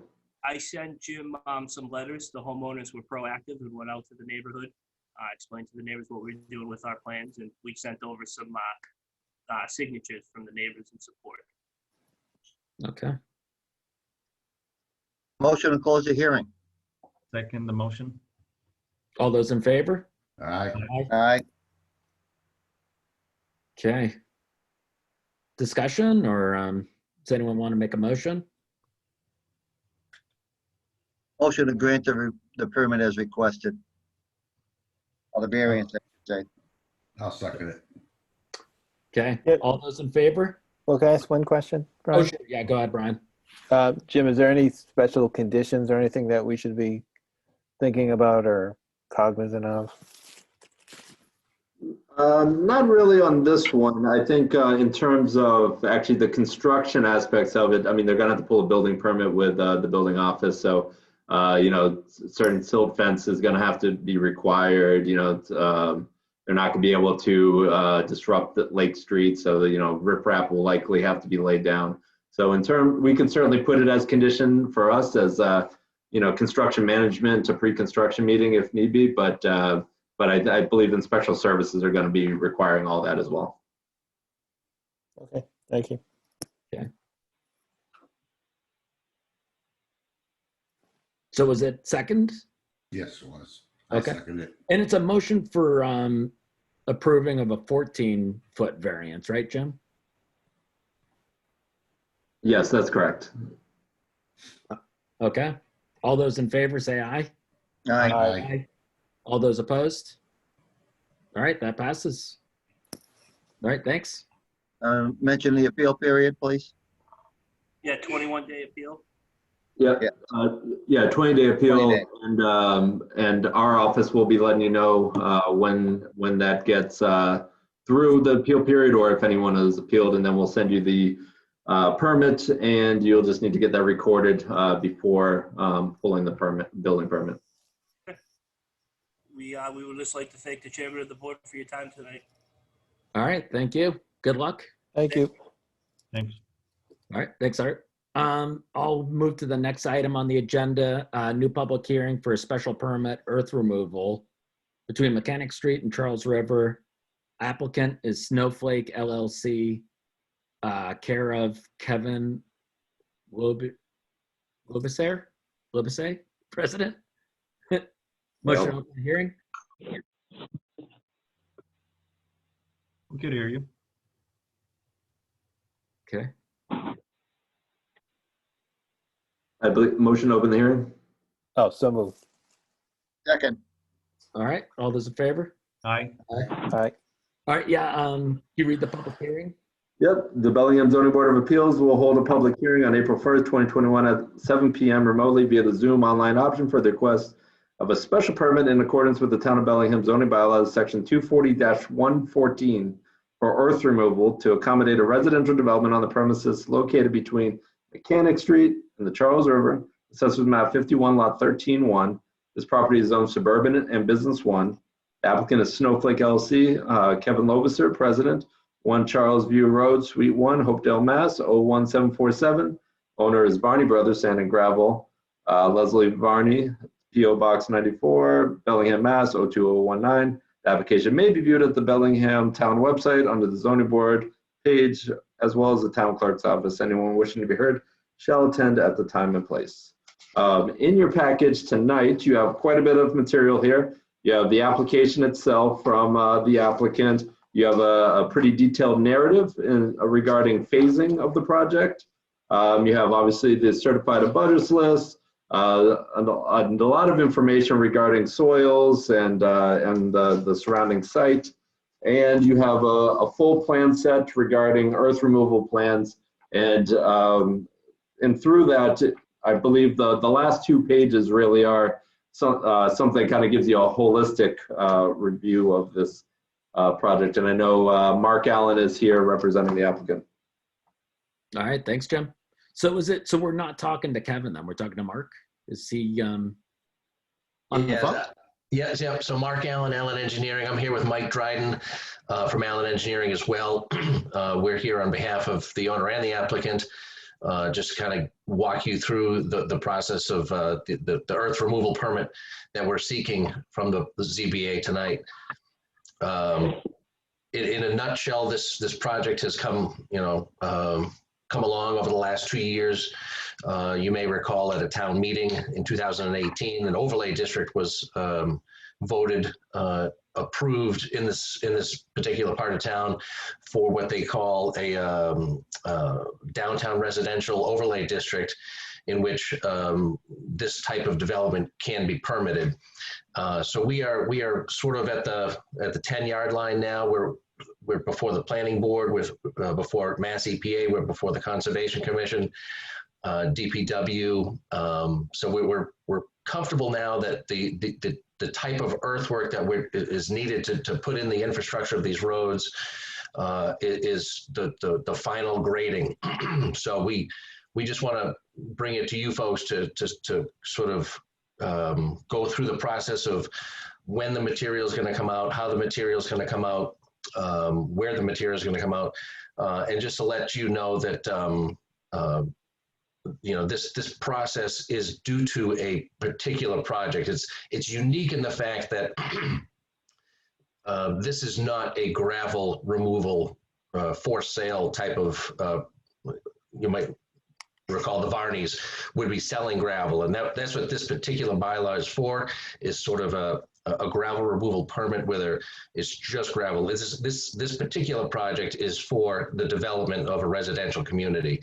So typically, if earth removal is in part and parcel with a development, the town doesn't generally have or have this secondary oversight of the ZBA for an earth removal permit. It's a little bit odd that it was a former gravel pit and now it's going to be a development. It didn't have an earth removal permit before, and now it's going to have an earth removal permit. So we're sort of dotting all the I's, crossing all the T's. And I'm going to turn it over to Mike Dryden to kind of walk you through the application and the nuts and bolts of the project. All right. Thanks, Mark.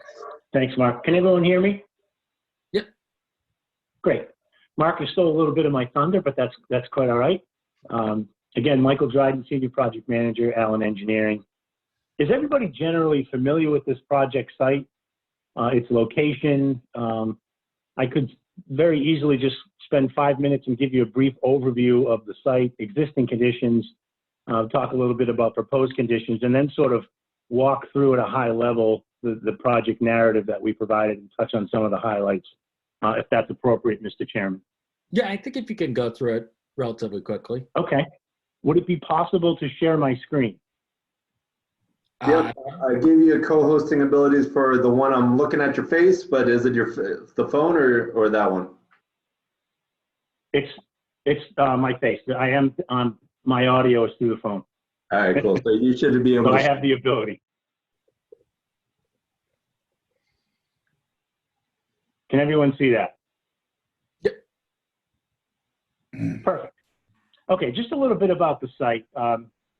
Just to get you oriented and just to make sure everybody understands what we're talking about. The site is just about 86 acres, and I'll outline it with my cursor here. It does have frontage down here on Mechanic Street. By the way, north is straight up the page.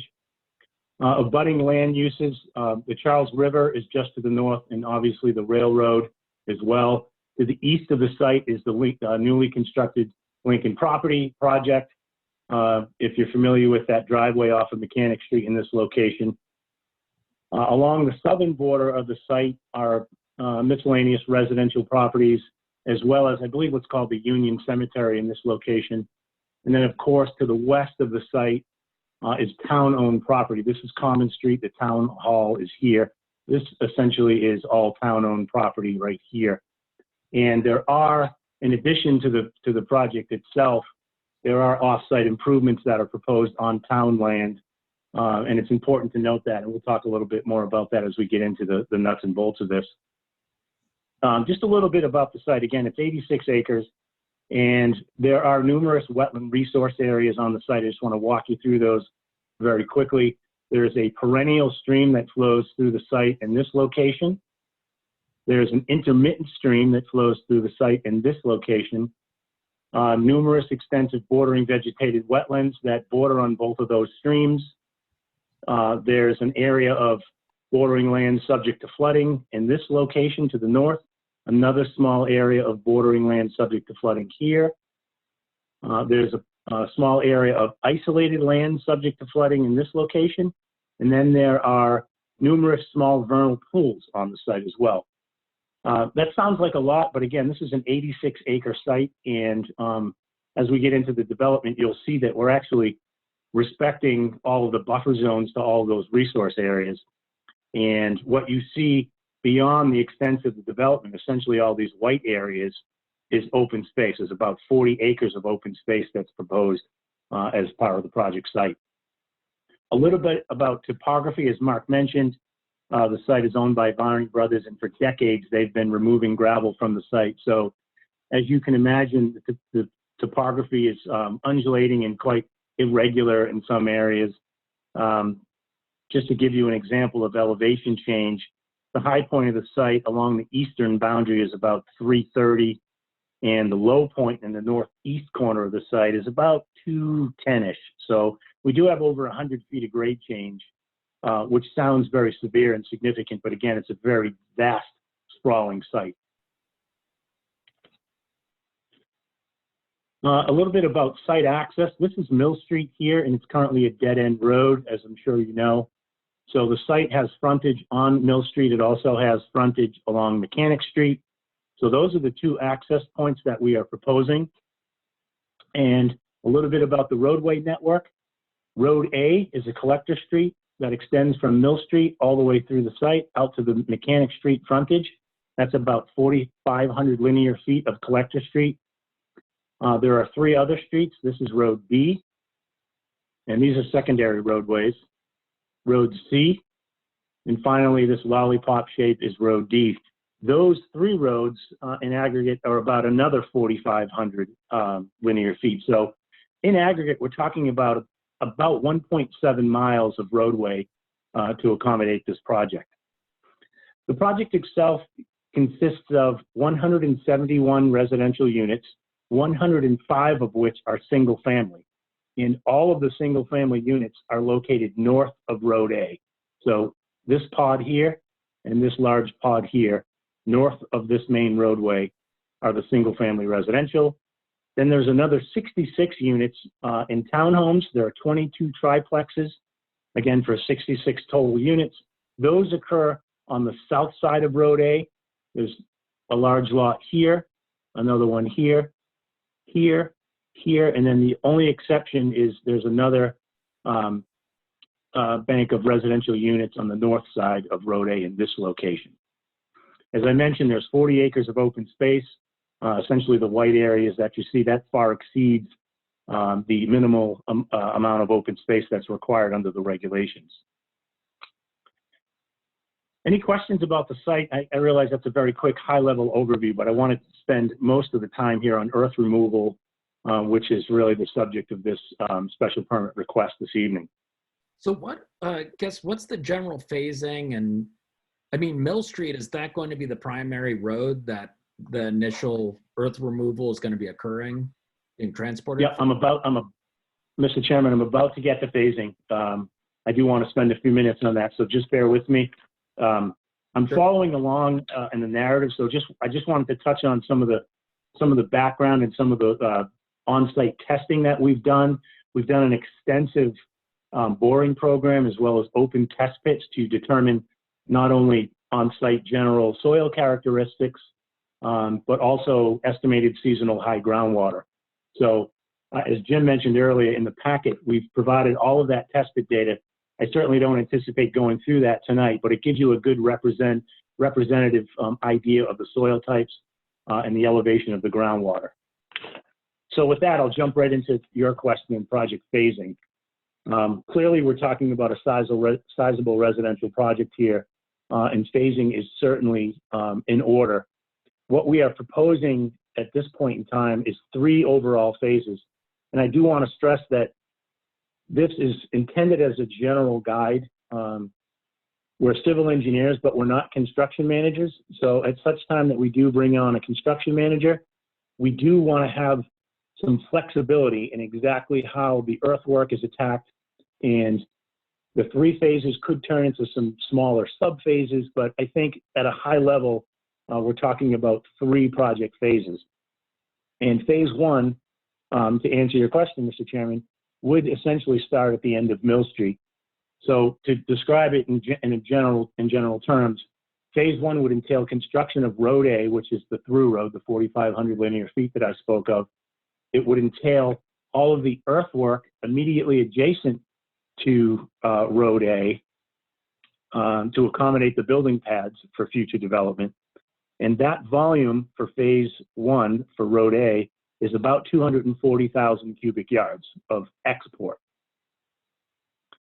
And that phase would also yield construction of about 20 single-family homes, all of those that front directly on Road A, and then the 66 multifamily units that front on Road A. So for that initial phase, Mill Street is essentially the primary construction access.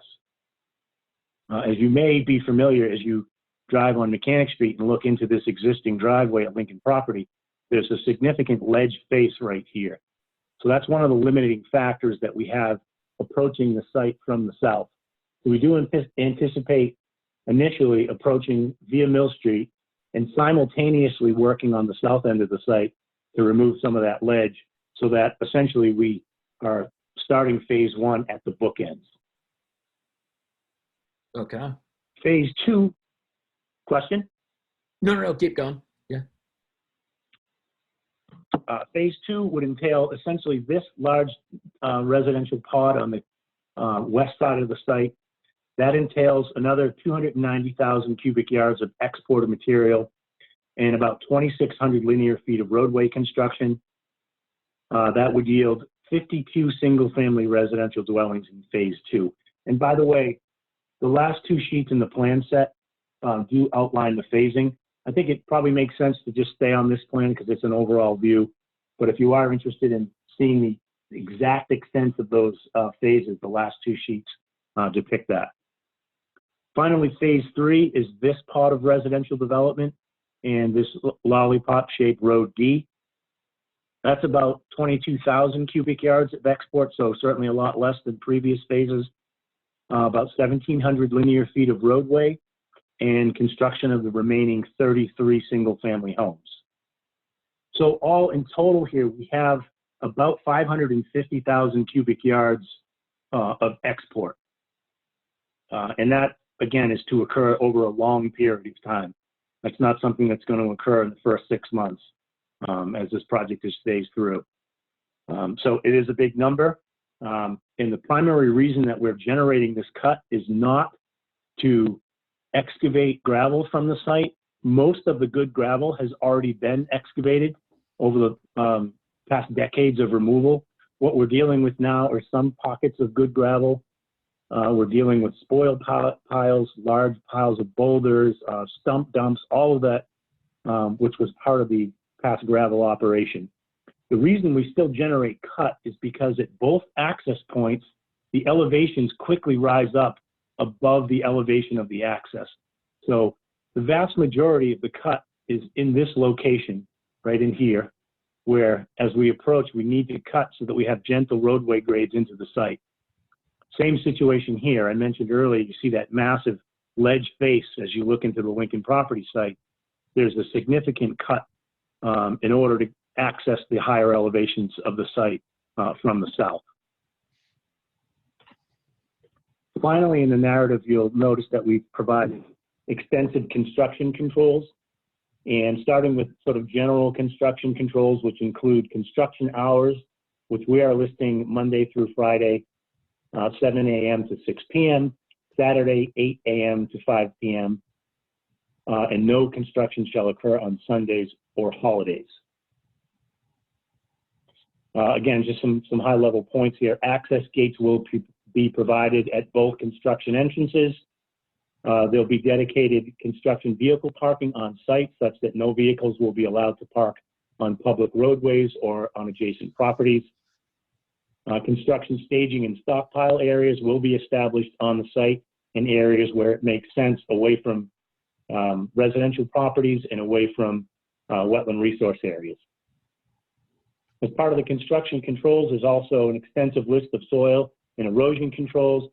Mr. Chairman, unless you want, I didn't anticipate going through each and every one of these, but at a high level, it of course entails installing erosion control measures before the start of any construction, maintaining ample supply of erosion control on site, minimizing the amount of open earth at any given time. That's where the phasing comes into play. Stabilizing areas where final grades are established, stabilizing those areas with loam and seed as quickly as possible. So again, at any given time, we minimize the amount of open soil and the potential for erosion on the site. There's also controls relative to noise and vibration, just all sort of common sense elements, if you will. There's controls relative to air quality, for example, using water suppression so that we don't have, massive clouds of dust exiting the site and affecting adjacent properties. What I wanted to spend a little bit of time on here is construction vehicle routes and access. As I've already mentioned, there are 2 access points to the site, one at the end of Mill Street and one off the Mechanic Street frontage. Initially, we do anticipate the primary construction access to be via Mill Street. And then one of the components I think I failed to mention was on the town-owned property. This is part of the project. It's mitigation and off-site improvement. It's a common street extension such that vehicles exiting the site can use this extension and actually utilize the traffic signal in this location. So as it stands now, Mill Street has the ability to allow traffic to outlet and go left or right. The idea in the future is not to allow left-hand turns onto North Main Street from Mill Street. So that's where this connector street comes into play. It allows access to the light so that left-hand turns to points south and east, i.e. 495, can be made much more easily. So again, initially the construction access would be via Mill Street until such time that there's some ledge removal performed along the Mechanic Street frontage. At such time, there'll be two construction access points. We envision the Mill Street access to satisfy trips for points north, and then ultimately the Mechanic Street access to provide access more readily to, of course, Route 495. So when they're doing earth removal and using Mill Street initially, will they be taking right-hand turns out? We do anticipate the vast majority of the traffic to take right-hand turns because, again, our traffic consultant and over the course of many planning board hearings, the consensus is that left-hand turns at Mill Street are not advisable just for safety reasons. So we do expect the vast majority of the traffic to go right out of Mill Street and head to points north. And again, as soon as the Mechanic Street entrance is open, that will allow additional trips toward 495. Yeah, because I mean, I would think, yeah, definitely to kind of keep it to right-hand turns would make sense. The other question I have is about for hours of operation, I guess it already gets congested here in the center of town. I mean, I'd hope that we could do something to condition to minimize, not having the trucks going during rush hour or when school buses are coming around and things like that. I think that's certainly worthy of discussion.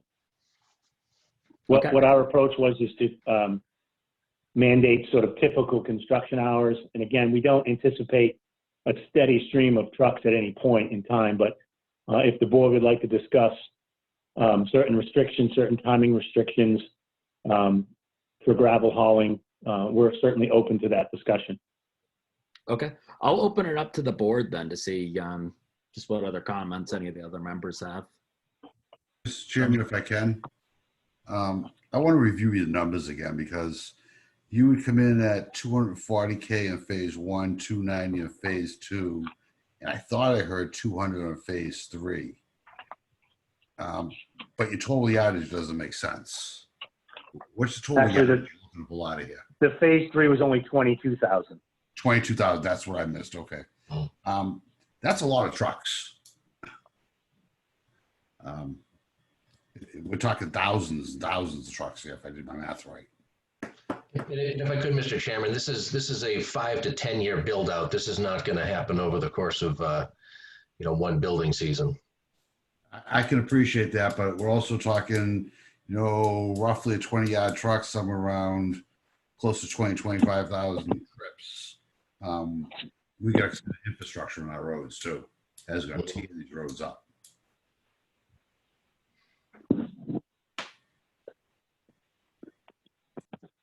I think the statement is true, but as Mark said, it's over a long period of time. And I'll also note that I would say much more than the material that we're contemplating has already been removed from the site over the years. So as Mark said, a 5 to 10 year build out. So it's not as if we're going to be looking to haul all of this material off the site in a very short period of time. Brian, if I could ask a question, if you don't mind. Yeah, go ahead. So I agree with you that there really shouldn't be any left turns out of Mill Street for sure, and no left turns into Mill Street. So if they were coming down 126 towards the center of town, that there'd be no trucks that would enter Mill Street with a left-hand turn. So I think that's critical. I was curious, how long into the construction do you anticipate that second entrance to be operative? That's a good question. Yeah, I'm not sure we have an exact time frame, but it's included in phase one, and everybody recognizes the importance of that common street extension, again, because it provides vehicular access to the traffic signal, which is a very important component to this project. So I think the proponent is committed to performing that work very early in phase one, so that, again, perhaps just a binder course so that construction vehicles can begin to use that access route so that we don't have conflicts with Mill Street in North Main. Would you think it would be reasonable to condition this permit that before you move to another phase, that the construction of the that second outlet would be completed before you move to phase two? Is that the plan anyways?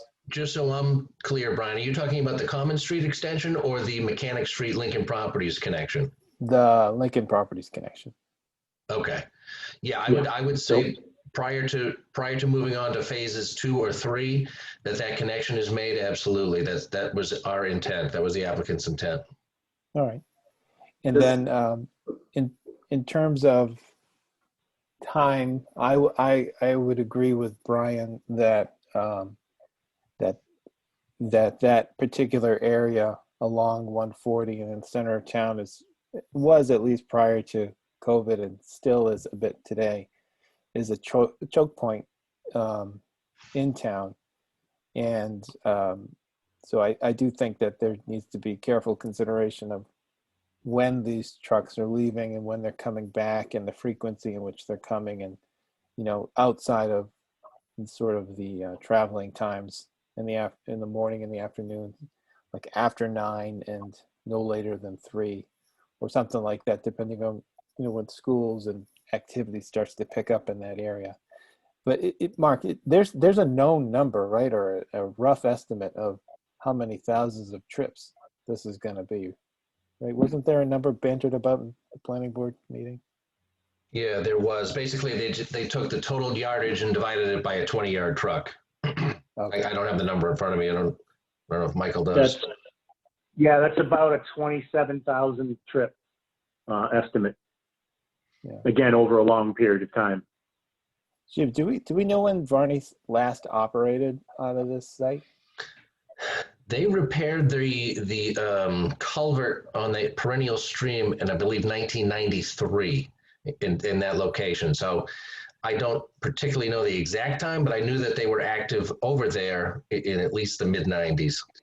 So they, presumably everything left through Mill Street at that time. Yes, they did not have another outlet, correct? Yeah.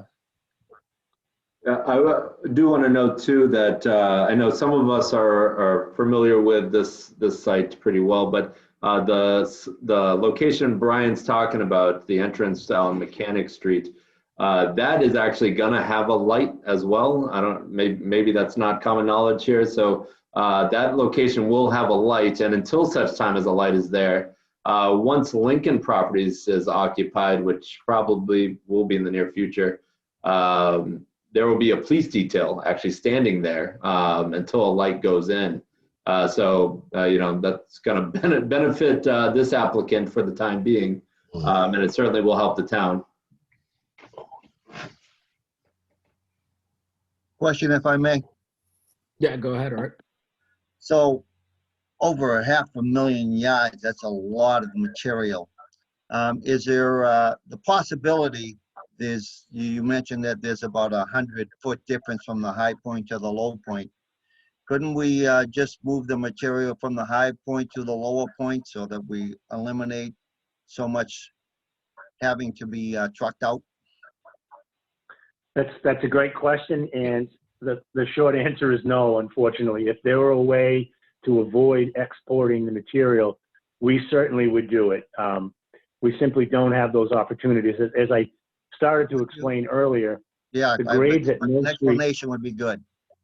Yeah, the grades at Mill Street, as well as the entrance at Mechanic Street, those grades are much lower than the site. So there's significant cut generated in order to have gentle roadway grades.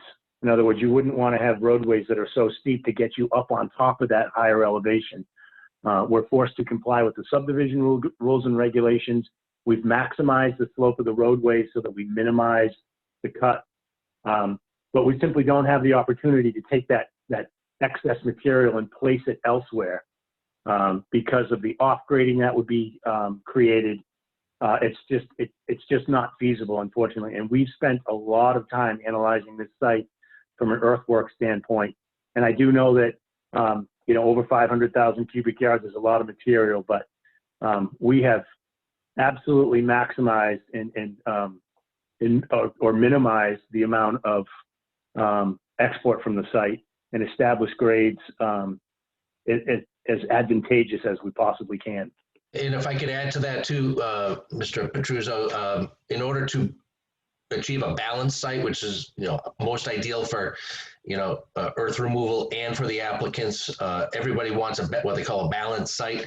That is the most cost-effective and efficient way to develop property, and by all means we would have loved to do that.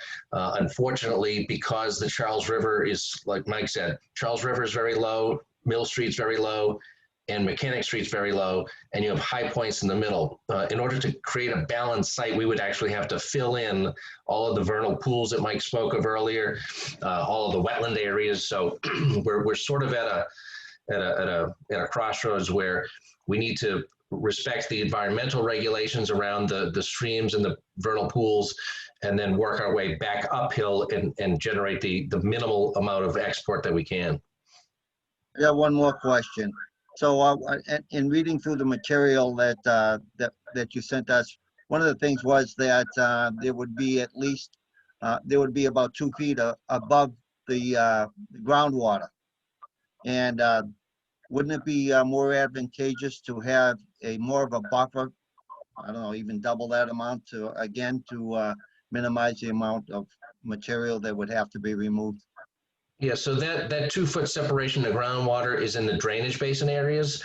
That's a state standard. The town of Bellingham has an aquifer protection district in which 2 of our basins need to be 4 feet above the groundwater elevation. So the numbers are a little apples and oranges there. Our final grades are going to be well above the groundwater table in 95% of the site.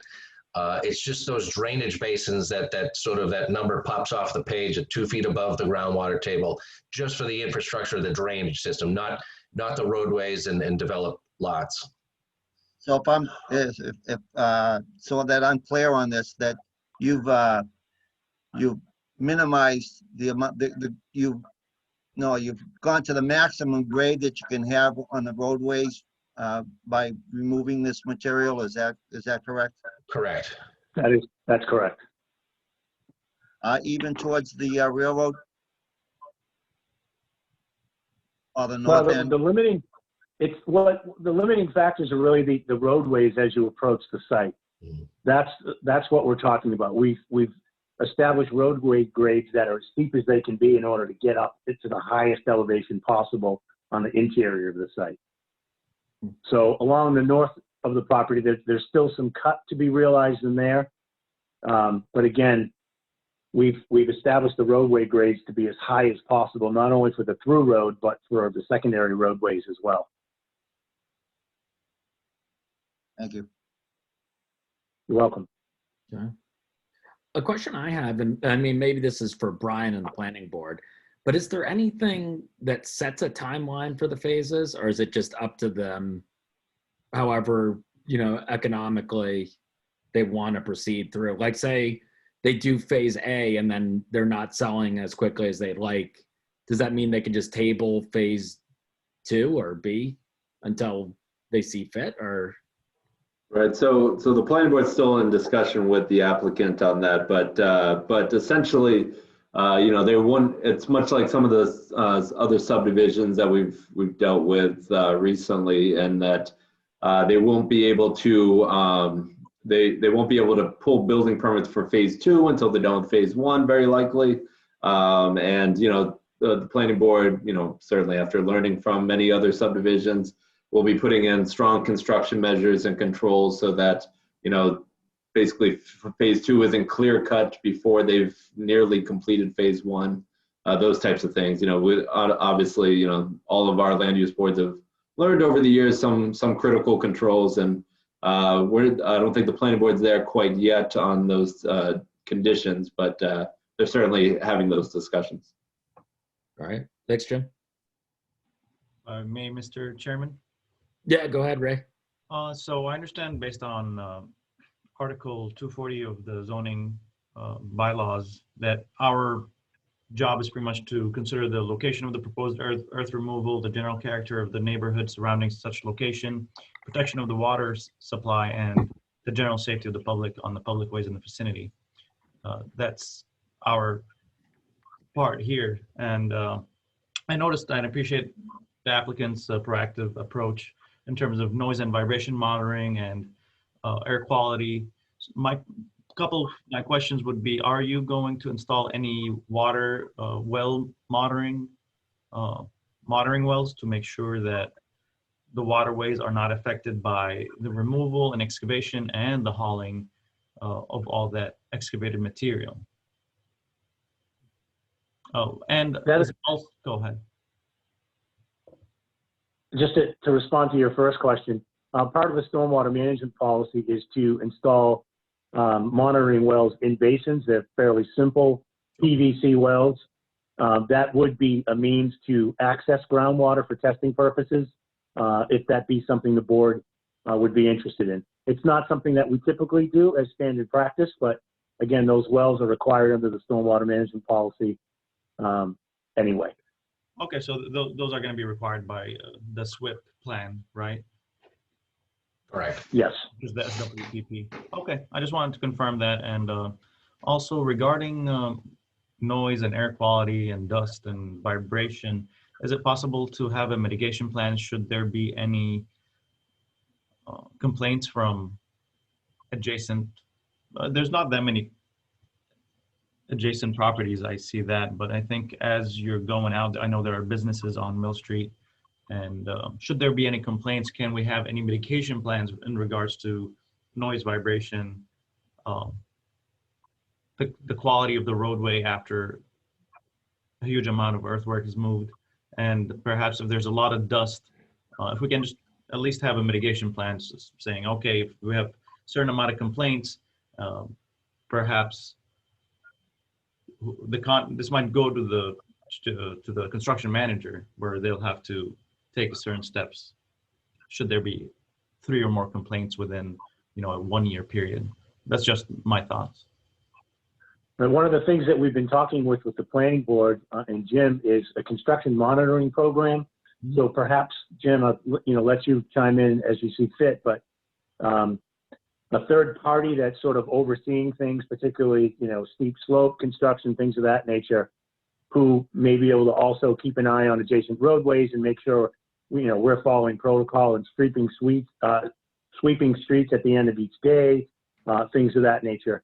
And, obviously be held accountable if things do not go to protocol. And also another belt and suspenders is this project does have MEPA thresholds that we have to adhere to for air quality. It has Conservation Commission orders of conditions and their monitoring go into the wells. It also, the applicant has agreed to, after the construction is done, to repave Mill Street in that portion and add a dry sewer line to that section and add a sidewalk along that road. So there's no intention of leaving Mill Street in a degraded state whatsoever. It's actually going to be in an improved state at the end of the project. That answers my question. Thank you, gentlemen.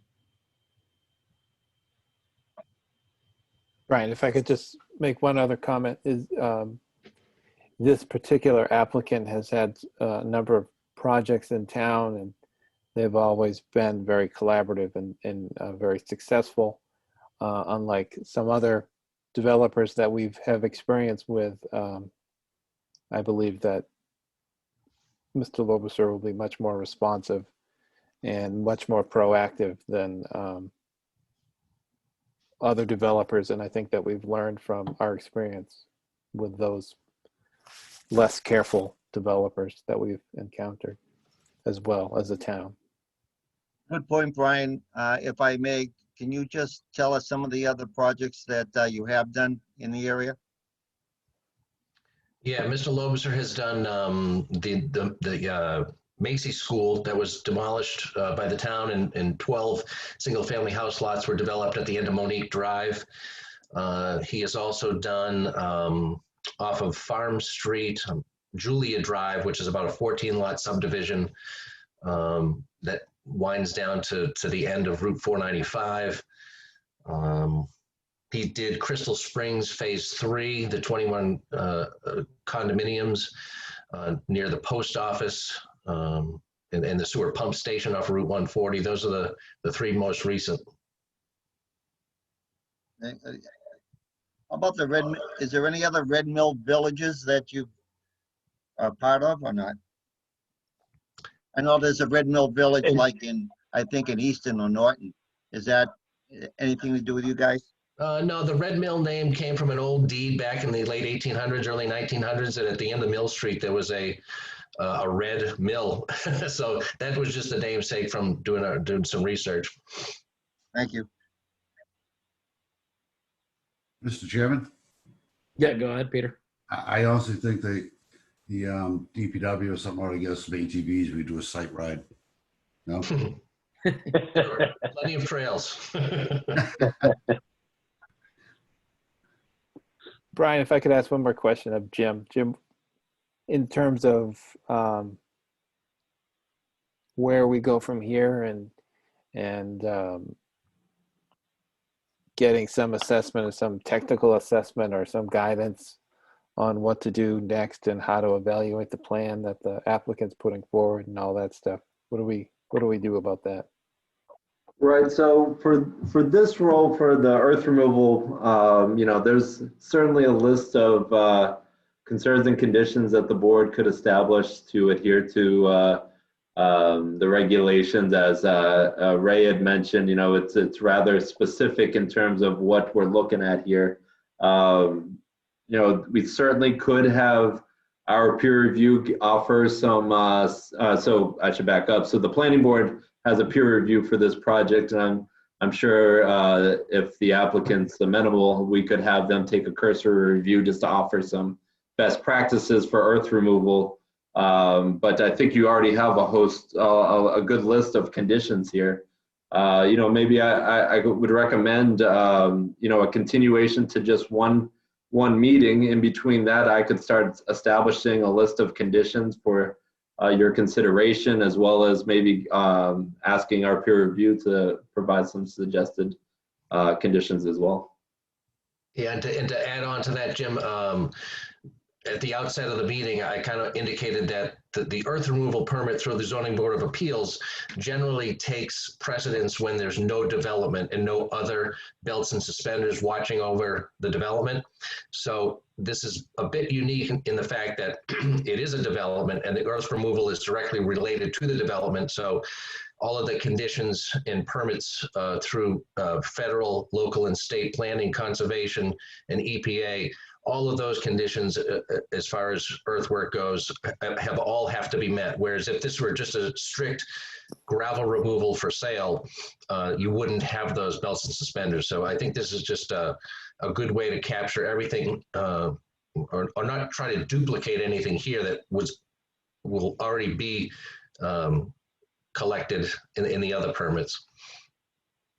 So Jim, that's an interesting point. Is there some benefit to, and I don't want to mess up the timing on anything, but is there some benefit of, once that the permitting process and the other boards have been sort of finalized and there's a, phase 1A is this, phase 2B is this, and this is the milestone, and this is what, blah, blah, blah, and this is everything that we're going to do. Does it make more sense to have a decision then versus now, or is this a necessary step for that to happen?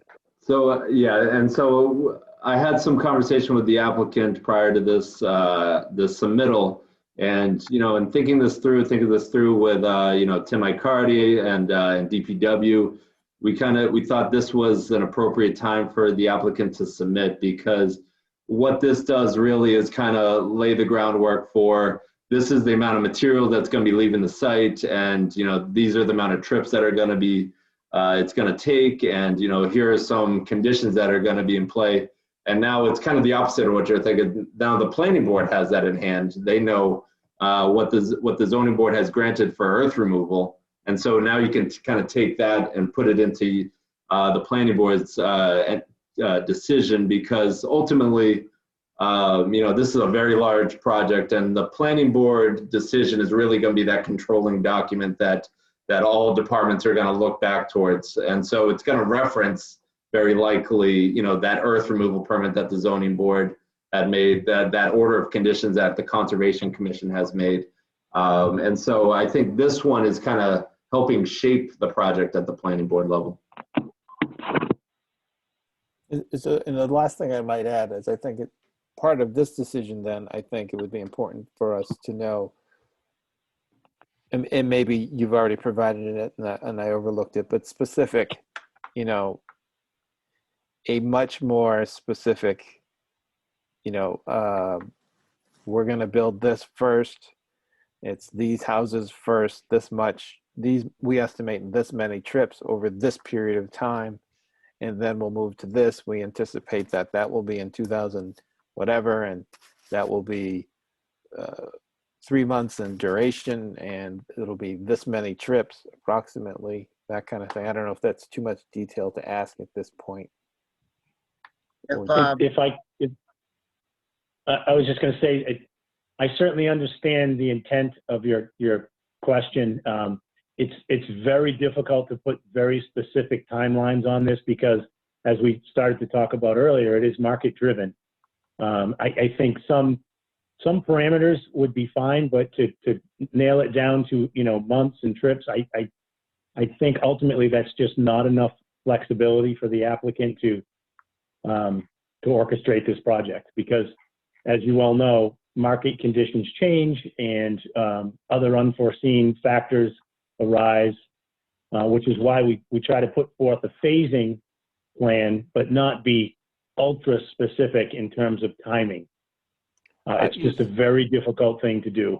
If I might, just in a rough arithmetic, if we were looking at how many trucks would have to come out per day, looking at the roughly 25 25,000 trips, it would be about 100 trips, a little over 100 trips a week, which would be about 20 trips a day. I don't know if that's a lot, a little, or whatever, or it's just rough figures. Is that at least a ballpark to go by, I guess.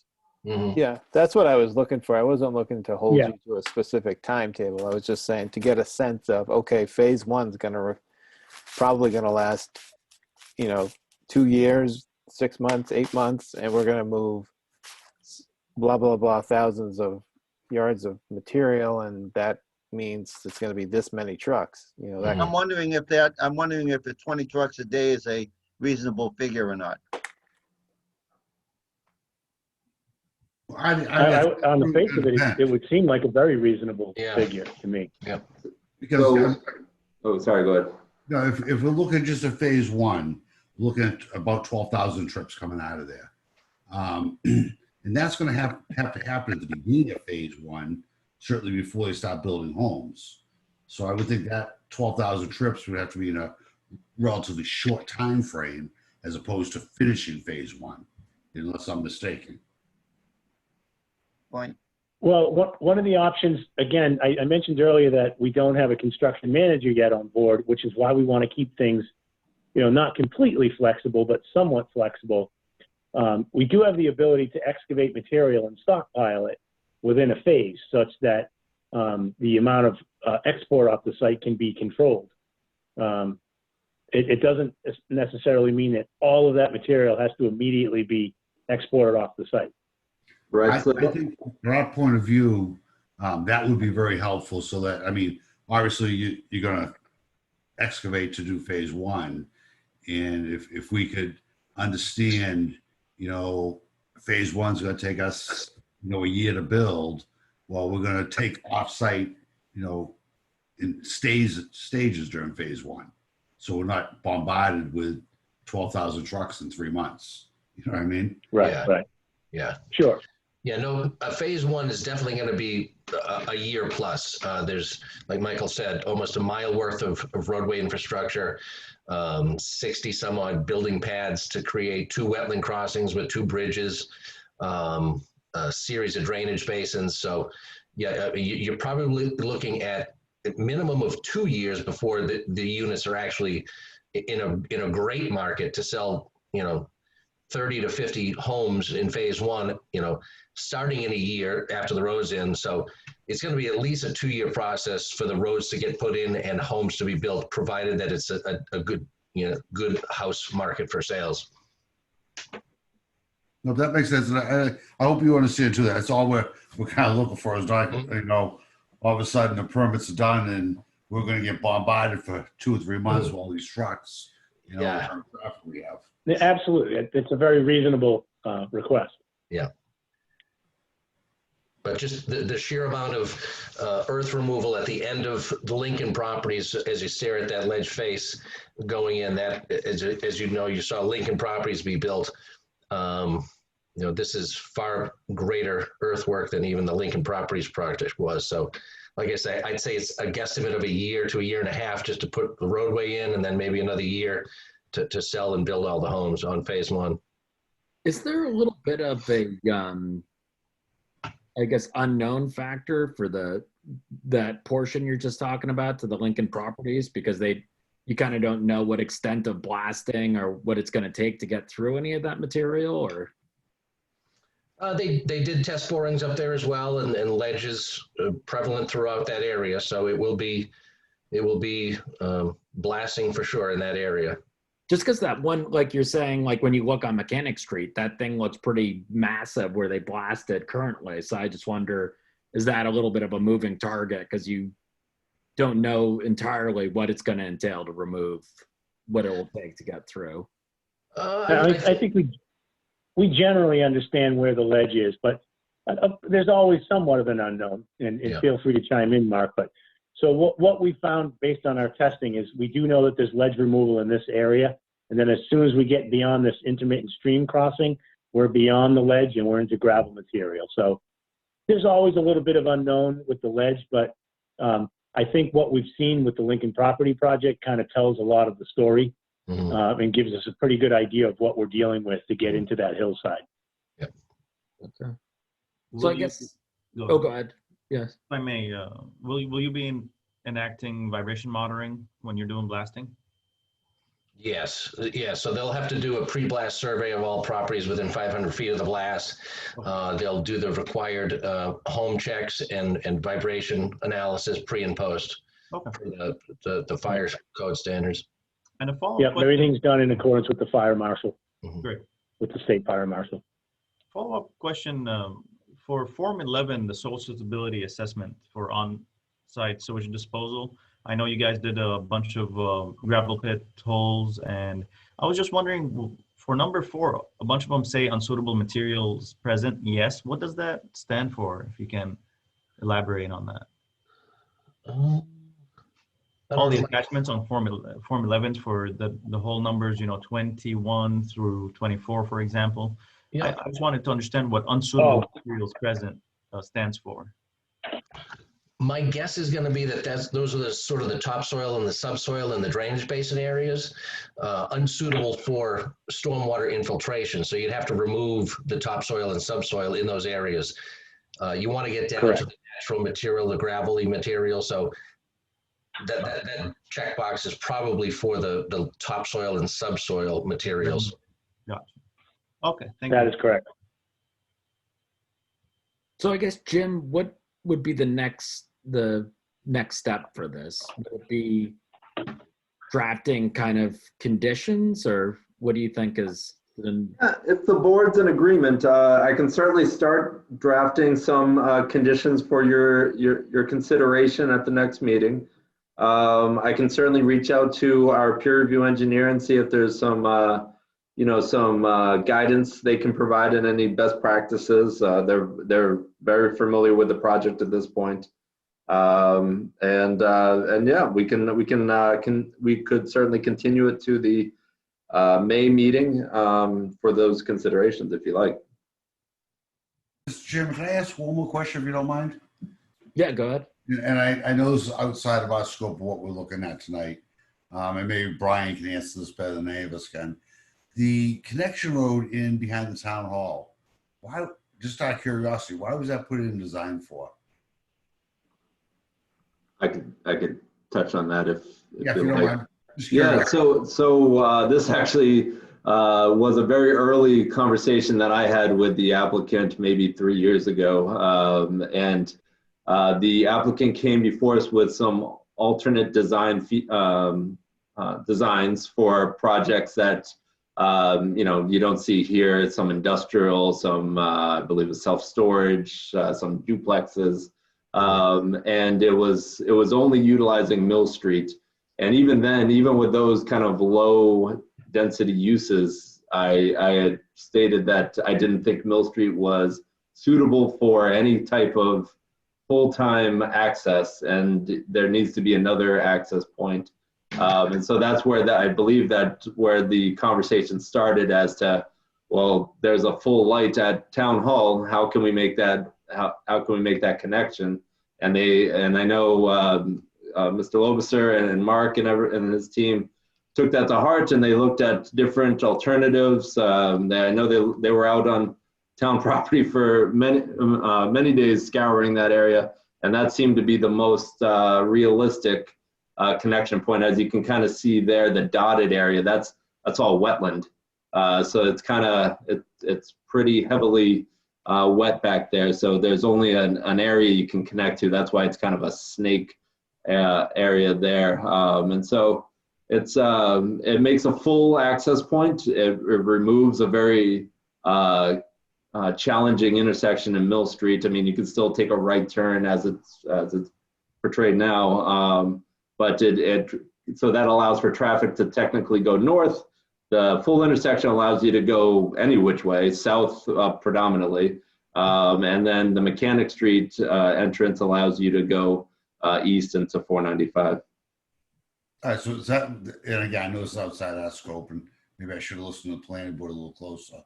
That will be predominantly the main entrance, one or two of the main entrances then. Right, exactly. But, in honesty, in looking at this, residents that are gonna go or live here, very likely, we've studied the journey to work data, and, almost everybody is heading either to the train or, well, prior to the pandemic, to the train or to 495. So we expect that the Mechanic Street entrance is going to be the majority of trips, and that's why I think the planning board was so adamant that a light had to go there between a warehouse, this development, and then across the street an apartment complex. We felt that it just had to have a light there, and we feel like that will very likely be the dominant entrance. The town hall one is going to be for folks wanting to head south for whatever reason. Maybe they do have a job over in Woonsocket or a family down South Bellingham. And then right is probably going to Mill Street, maybe for your folks wanting to head up Walmart or Home Depot or something like that on the weekends or something. Sorry to prolong, just out of curiosity. Okay. Does anyone want to make a motion then? Motion to continue till our next meeting, which is when, Jim? May 6th. May 6th. May 6th. And then to have Jim kind of start to draft up some of the conditions that we spoke about and then follow up with a peer review. Yes. Absolutely. I'll second the motion.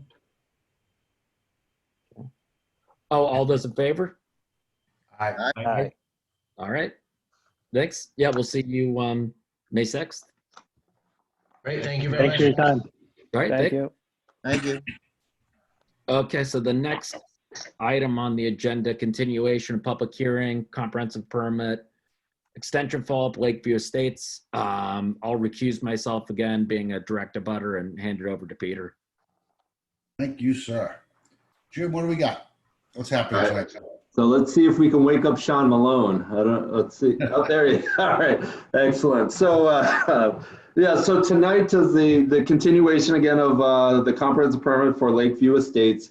At our last meeting, we had provided some additional building permits. As you recall, there still is a cease and desist technically on the property with some recommended relief to the building permits. They being the developer, have begun to pull some of those permits for phase 2. While progressing on the drainage concerns down on Silver Lake. Since the last meeting, the applicant has provided us with the receipts for all the necessary material for the improvements to the Lakeview Estate or the Silver Lake drainage for Basin C there, as well as just kind of a late addition this evening. I forwarded along an updated construction schedule that kind of moved the schedule forward some. So the request tonight is, obviously an extension of the permit as well as some additional relief if possible. Thanks, Jim. Yeah, you sent it sideways, by the way. That's why I'm turning my head trying to read it. Sean sent it sideways. I just forwarded along. Sean, if you want to unmute. Sean, can you unmute? There we are. Sorry about that. Okay. So where are we at tonight, Sean? What do you got? All right. So kind of as Jim summarized, we've made some good progress since we met last. I think, what was it, a month and a half ago. We have secured the order of conditions from the Conservation Commission that has been recorded. As Jim mentioned, all the construction materials, the drainage structures, the precast materials have been ordered. We're expecting those somewhere around April 9th, April 10th to be available. There's a little bit of lead time with that. The erosion control has been installed around the work area.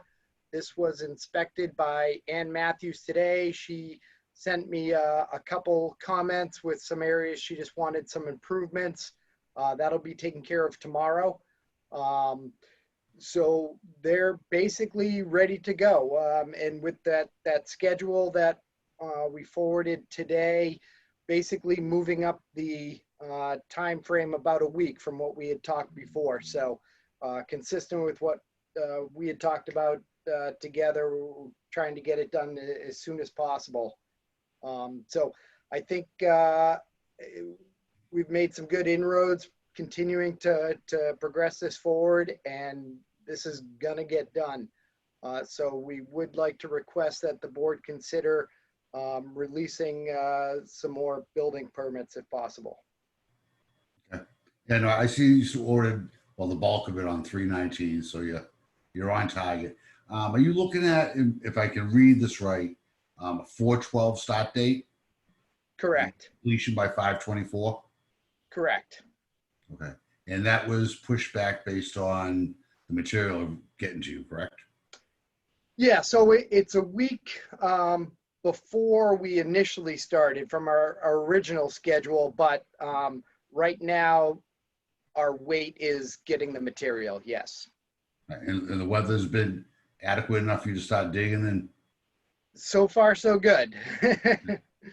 and what we're planning on doing according to the schedule is start with the downstream work, replacing putting in the new pipes in the roadway, disconnecting the Silver Lake Road inlet from the outlet pipe so it has its own to increase the capacity. So that stuff is more in paved areas versus the regrading of the slope, which is a little bit later in the schedule. Okay. Anyone on the board, any questions? I'll open it right up. No questions? My question would be how many building permits, if I may, how many building permits do they have left? We have left to release? Sure. So for phase 2, I believe last I checked with Tim this morning, I want to say 23 left. Hold on. So there's 23 left, and to pull, and that's the balance. That's everything left in the project. Thank you, Jim. Brian? Peter, if I could ask a question. Yep, right ahead. Yep. How many of the, if you know, of the building permits that we suggested be released the last meeting have been pulled? Yeah, so I don't have that exact number, Brian. It hasn't been all of them, but I will say that all of them have been submitted. Of course, there is a process within the building department, so on a handful of those, they have been submitted, and we're basically just waiting for the building department to process it and release them. Yeah, and I did check with Tim, and he did say, yeah, there's, I think, about 6 that he had pending that he hasn't got out. And there's a total of 8 that we were allowing from the last meeting, so. From the last meeting, yep. Okay. And so from my little knowledge of construction, if we can get a few more permits open for you, your crew's gonna go in and you know, basically bounce house to house and keep going for a little while. It should keep them busy till we're done with this sub project, shall we say. Yeah, so what my thought is, you know, we're looking at probably about, give or take, 2 months from now to get this wrapped up, you know, maybe a little less. So what my ask would be that is we release some building permits to carry us through those couple months to get those going. And then when this is done, we have a meeting and everything is good and you guys can wash your hands of this. That's my thought. Now we're getting into the you know, more buildable time, so we anticipate the building will start moving a little bit faster. And I think we know that there's the lag time with the building department, and they're not going to look at an application until they know they can issue the permit on it. So that's why we want to get some more release so we can get those in the queue in the building department. I'll keep it open to the board if anyone's got any ideas, comments. Peter, given that it's between now, sorry, Mr. Chairman, between now and May 24th, and we have 23 left, perhaps we can release perhaps 5, then 8, then 10. I don't know if that sounds. They'll be coming back here. I mean, we're at the April meeting now. I'm not sure if we want to break it up into 3. I know what my gut feeling is. I kind of want to hear what the rest of the board has to say. Yeah, but I think by next meeting it'll be at the 4th task number. It should be within doing the 4th task number. That's kind of where I was coming from. Gotcha. That's just a thought. Yeah, Brian. So I wish that Fafford had retained Sean long ago. It's amazing what a different face and a different approach would make. Sean's a very good engineer, and he's a good guy, and we appreciate his efforts to make this move, and it really has moved since he's been involved. So thank you, Sean. And I think that's great. However, there was a lot of history before you got here, and I really do think you're operating in good faith. I really do, and I'm glad you're going to see it through. But I also know that in the past, the only thing to get this particular applicant to do what the whole neighborhood and the town and just what was right to get done is to hold something over them and to say, we're not gonna do this unless this is fixed. And I do sense that there's been a change in their approach, and I appreciate that.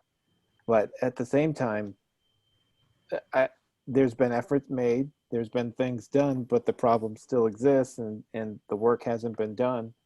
And there's 6, we authorized the 8, I believe, to be released. 2 of them were used, there's 6 still there. So I wouldn't be overly generous, if any at all, to be honest with you, because there are the 6 that there's still would at least get us through the next month at that rate, I would think, but I don't know. but I'm just very gun shy, not because of Sean, but just because of this horrible history we've had with this particular developer and in getting just basic things to be done and considered and actually, achieving the result that was supposed to be achieved. So that's where I'm coming from. So, I don't have the answer, but those are my thoughts. Got it, Sean.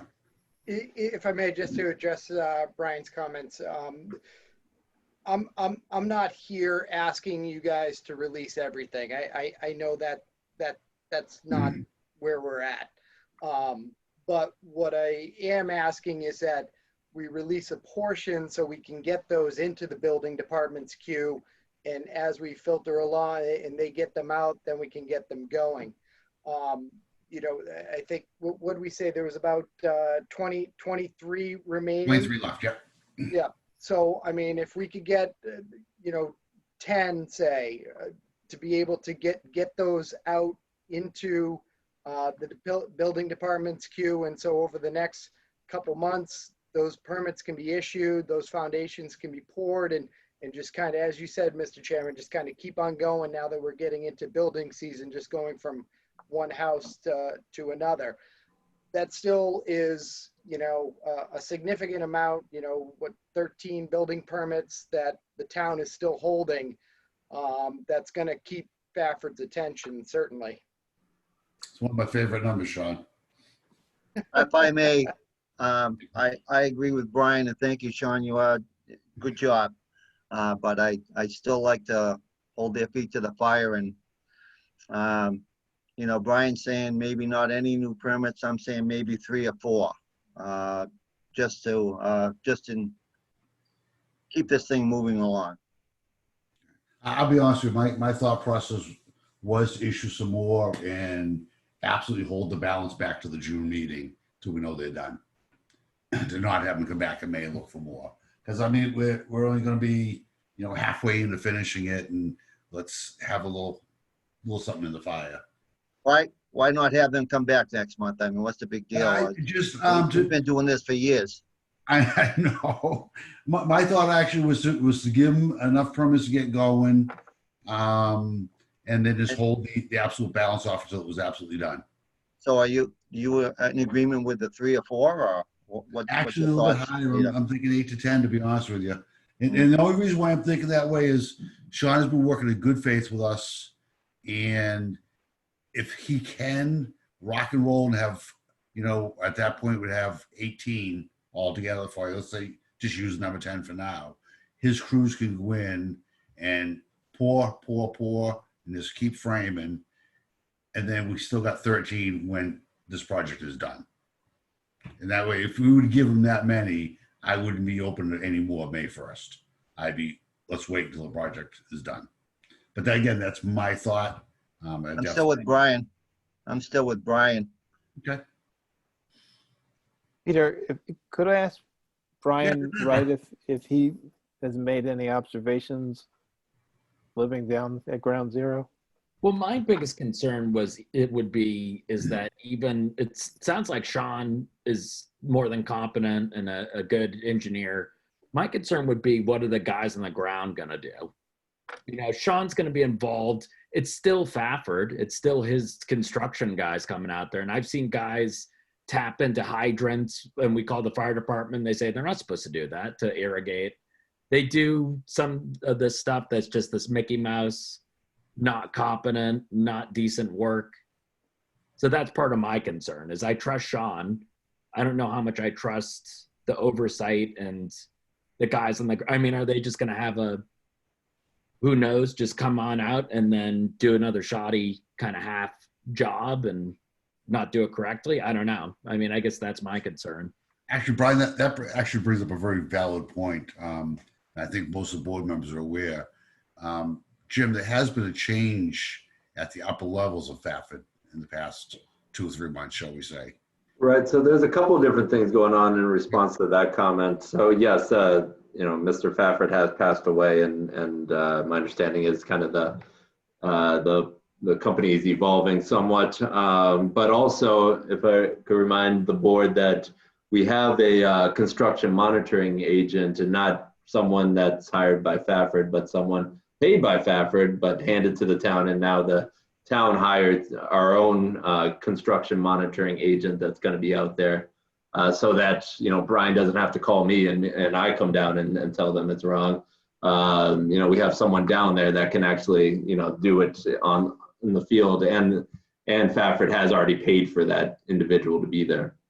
No, that's a good, I mean, that's definitely good to hear. Because I mean, before at so many of these meetings, he'd have his environmental consultant come forward and you'd say, who is this guy? There's no way you can be any kind of competent environmental engineer and be signing off on the things that me and my neighbors have witnessed.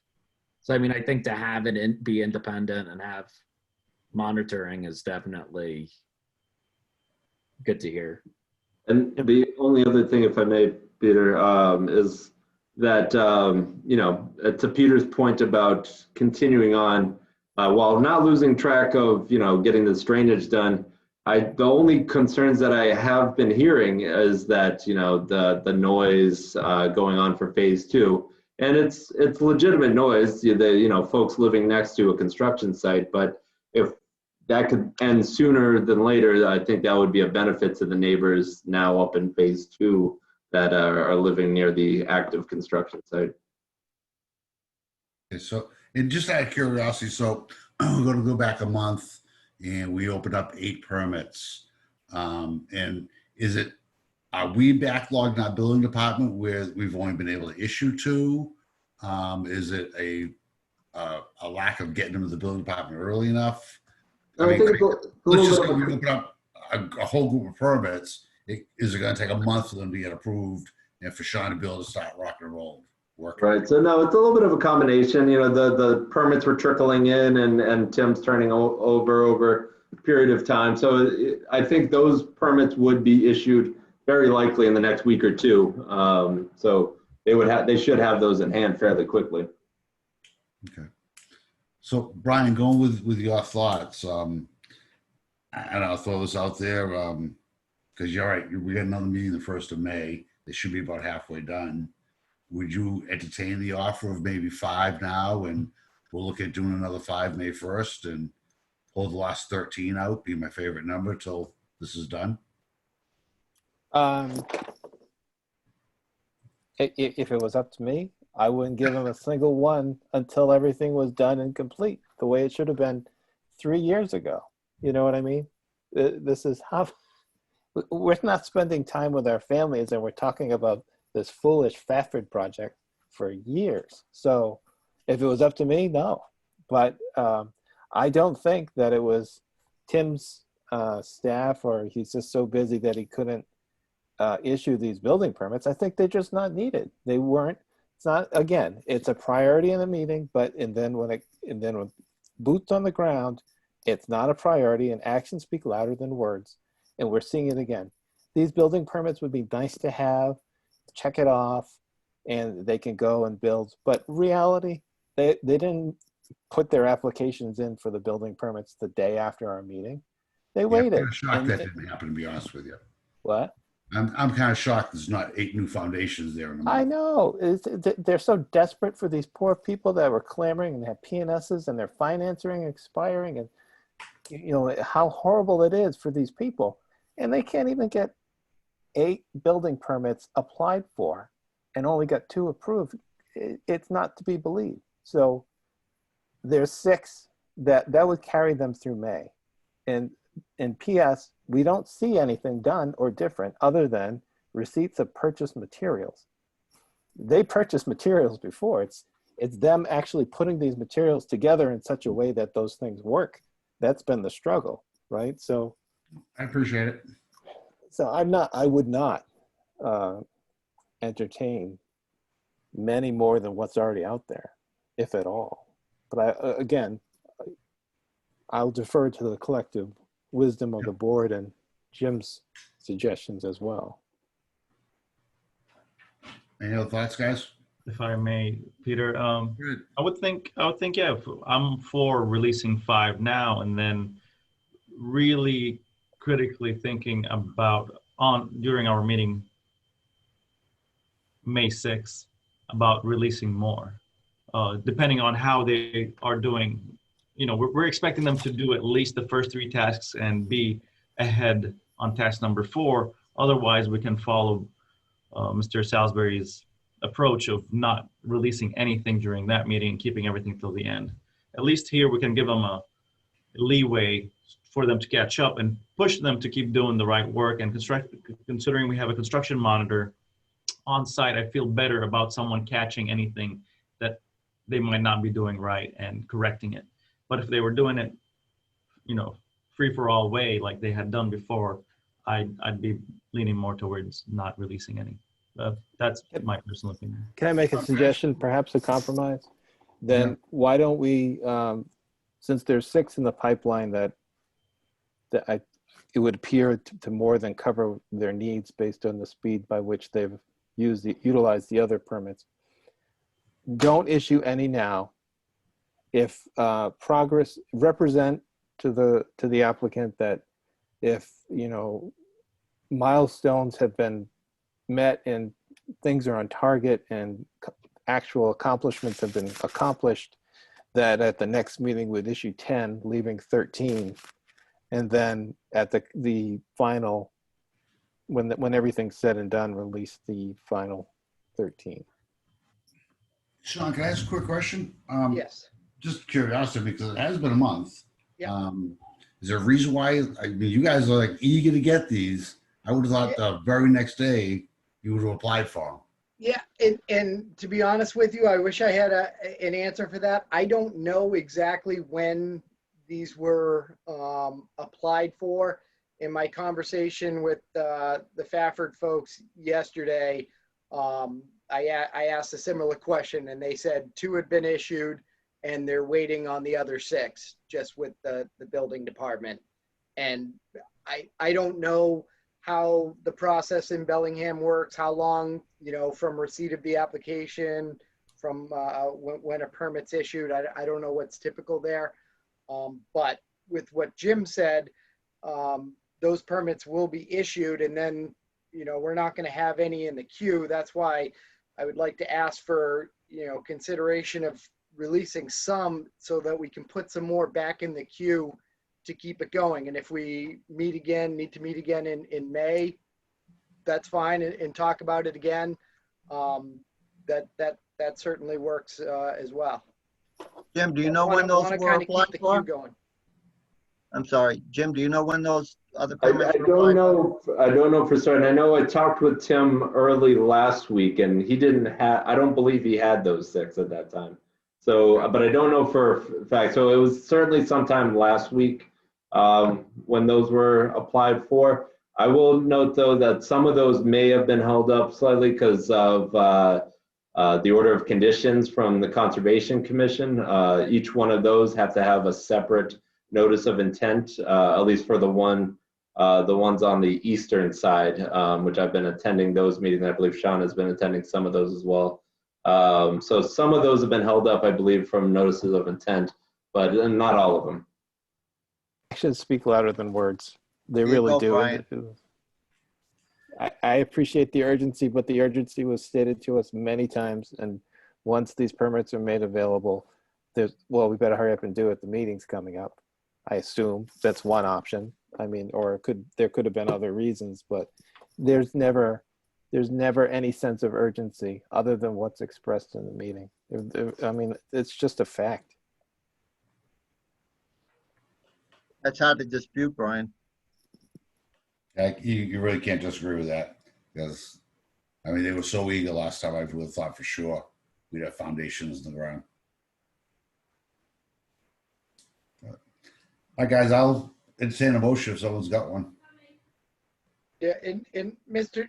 Chair, before you ask that, maybe if I can just simplify a request, you know, I guess we're requesting that this board consider issuing 4 building permits right now, and then we meet again in a month to discuss where we're at. I guess that's my request.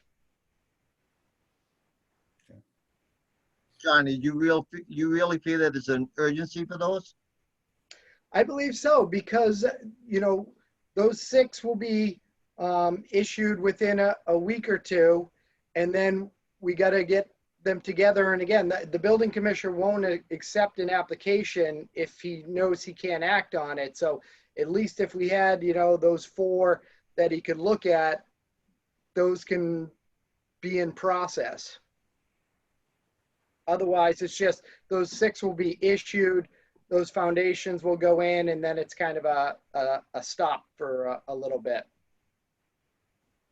The 2 permits you did get issued, what's the status of those properties?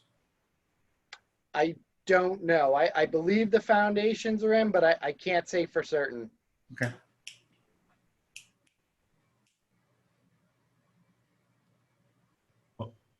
In that case, I'd like to start a motion to release 4 building permits until next meeting, and then we hold their feet to the fire. Can I get a second, please? Wow. No? That's a first. I think Brian made his case. Okay. So do you have a motion? A motion to continue until next month. And that will be a motion to continue next month without issuing any permits. How about a second Friday's motion? So I'll second that. And what I would also add is, and Sean, what I would tell you is that, like I said, that I would be much more inclined and comfortable to suggest to the building inspector that he release additional building permits next meeting when we see actual steps being done. And it, again, it is absolutely no reflection on you or your efforts, and we appreciate your efforts and what you've done.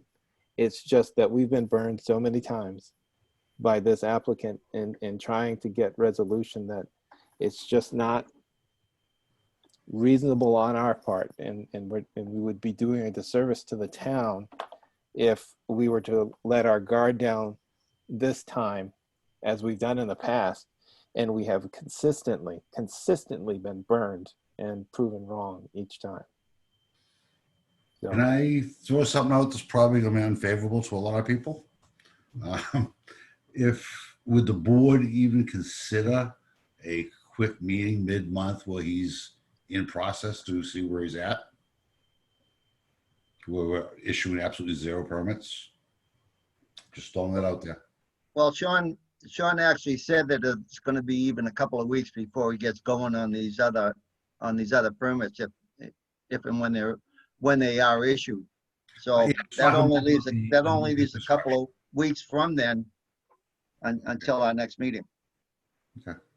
And I feel like Brian was already frustrated with how many meetings you've had thus far. So I'm not against it, but I just don't think there's going to be any progress made, significant progress. I'm okay with none as well at this point. I really feel your frustration. I was just kind of leaning towards rewarding them and kind of pushing them to get the work done right and quickly. And I appreciate that, Ryan, but we felt that way for years. Yes, I understand your frustration, and I'm okay with no for now, and then perhaps being more lenient if they prove worthy. And Sean, again, I echo what Brian said. It's no reflection on you. Thank you for the good work that you've been doing. Thank you, Sean. Really appreciate it. So we still got a motion on the floor, and the reality is by the time we come back, they should be well into step 4 of the construction. So we should be able to see some decent progress. Right. I got a motion. I got a second. All in favor? Aye. Aye. Okay, and just to clarify, when do we continue to? 5-6, I believe. 5-6? Yeah, and that puts you, Sean, you should be like, you're down into 1, 2, 3, 4, 5 steps into the progress. I mean, if we can get this construction done, you know what I mean? Yeah, no, and from what I heard from the board too, is want to make sure that all those permits that are available are underway and going in the right direction. I gotta be honest, I think that would have gone a long way tonight too, if they were being stick framed today. Understood. Understood. All right. Well, I thank you all, and we'll see you in about a month. All right, Brian, thank you. Sean. Take care. Brian, it's all yours. So I guess just the last one is the approval of minutes. I didn't have any comments, but if anyone else had any. I didn't have any comments.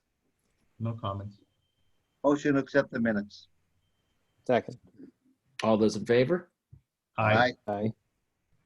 Motion to close? Second. All those in favor? Aye. Aye. And then I guess the last thing, and I guess we can talk about it later, though, is I guess, Jim, if you want to give a quick update about, remote meetings and potential for meeting in person. Yeah, so just picking up on the conversation from last time, just trying to get a temperature from the board about how they feel about remote meetings or moving back in person some. It's entirely up to you guys. I just received notification from town council last week that with the executive order from the governor, we're well within our bounds to continue doing it via Zoom. But, it's completely at the discretion of the board. If we were to do it in person, there are some strict limitations on number of people in rooms, though. So it would just be the board and potentially the applicant, and the general public, again, would be back on the big screen TV. So again, it's completely up to you guys, whatever you're more comfortable with. I just wanted to bring it back up. If you Didn't we just get a report that we're in the reds? Yeah, that's true. Yeah. Well, in my work, we just had kind of a, not me, I'm not involved, but kind of a scare. So I'm like, yeah, maybe once I think we're really close to getting vaccinated generally. I think I was more on, hey, let's meet in person. I'm still, I'm in the office. I'm still going to sites, but I'd still rather be safe with you gentlemen. And at least until we're vaccinated, I'd feel much more comfortable then. I agree. Brian, I'm open either way. I'm vaccinated, so great. Okay for you. In person is fine with me. As soon as I'm vaccinated, I'm all for whoever's vaccinated meeting. Yeah. So let's maybe Zoom for at least for one more month. Yeah. Sounds good. And we get to see Brian wearing his mask. I support you, Brian. All right, cool. Well, it's All good right, seeing done? everybody. All right, see you. Happy Easter, everyone. Yeah. Happy Easter. Thank you, guys. Yeah.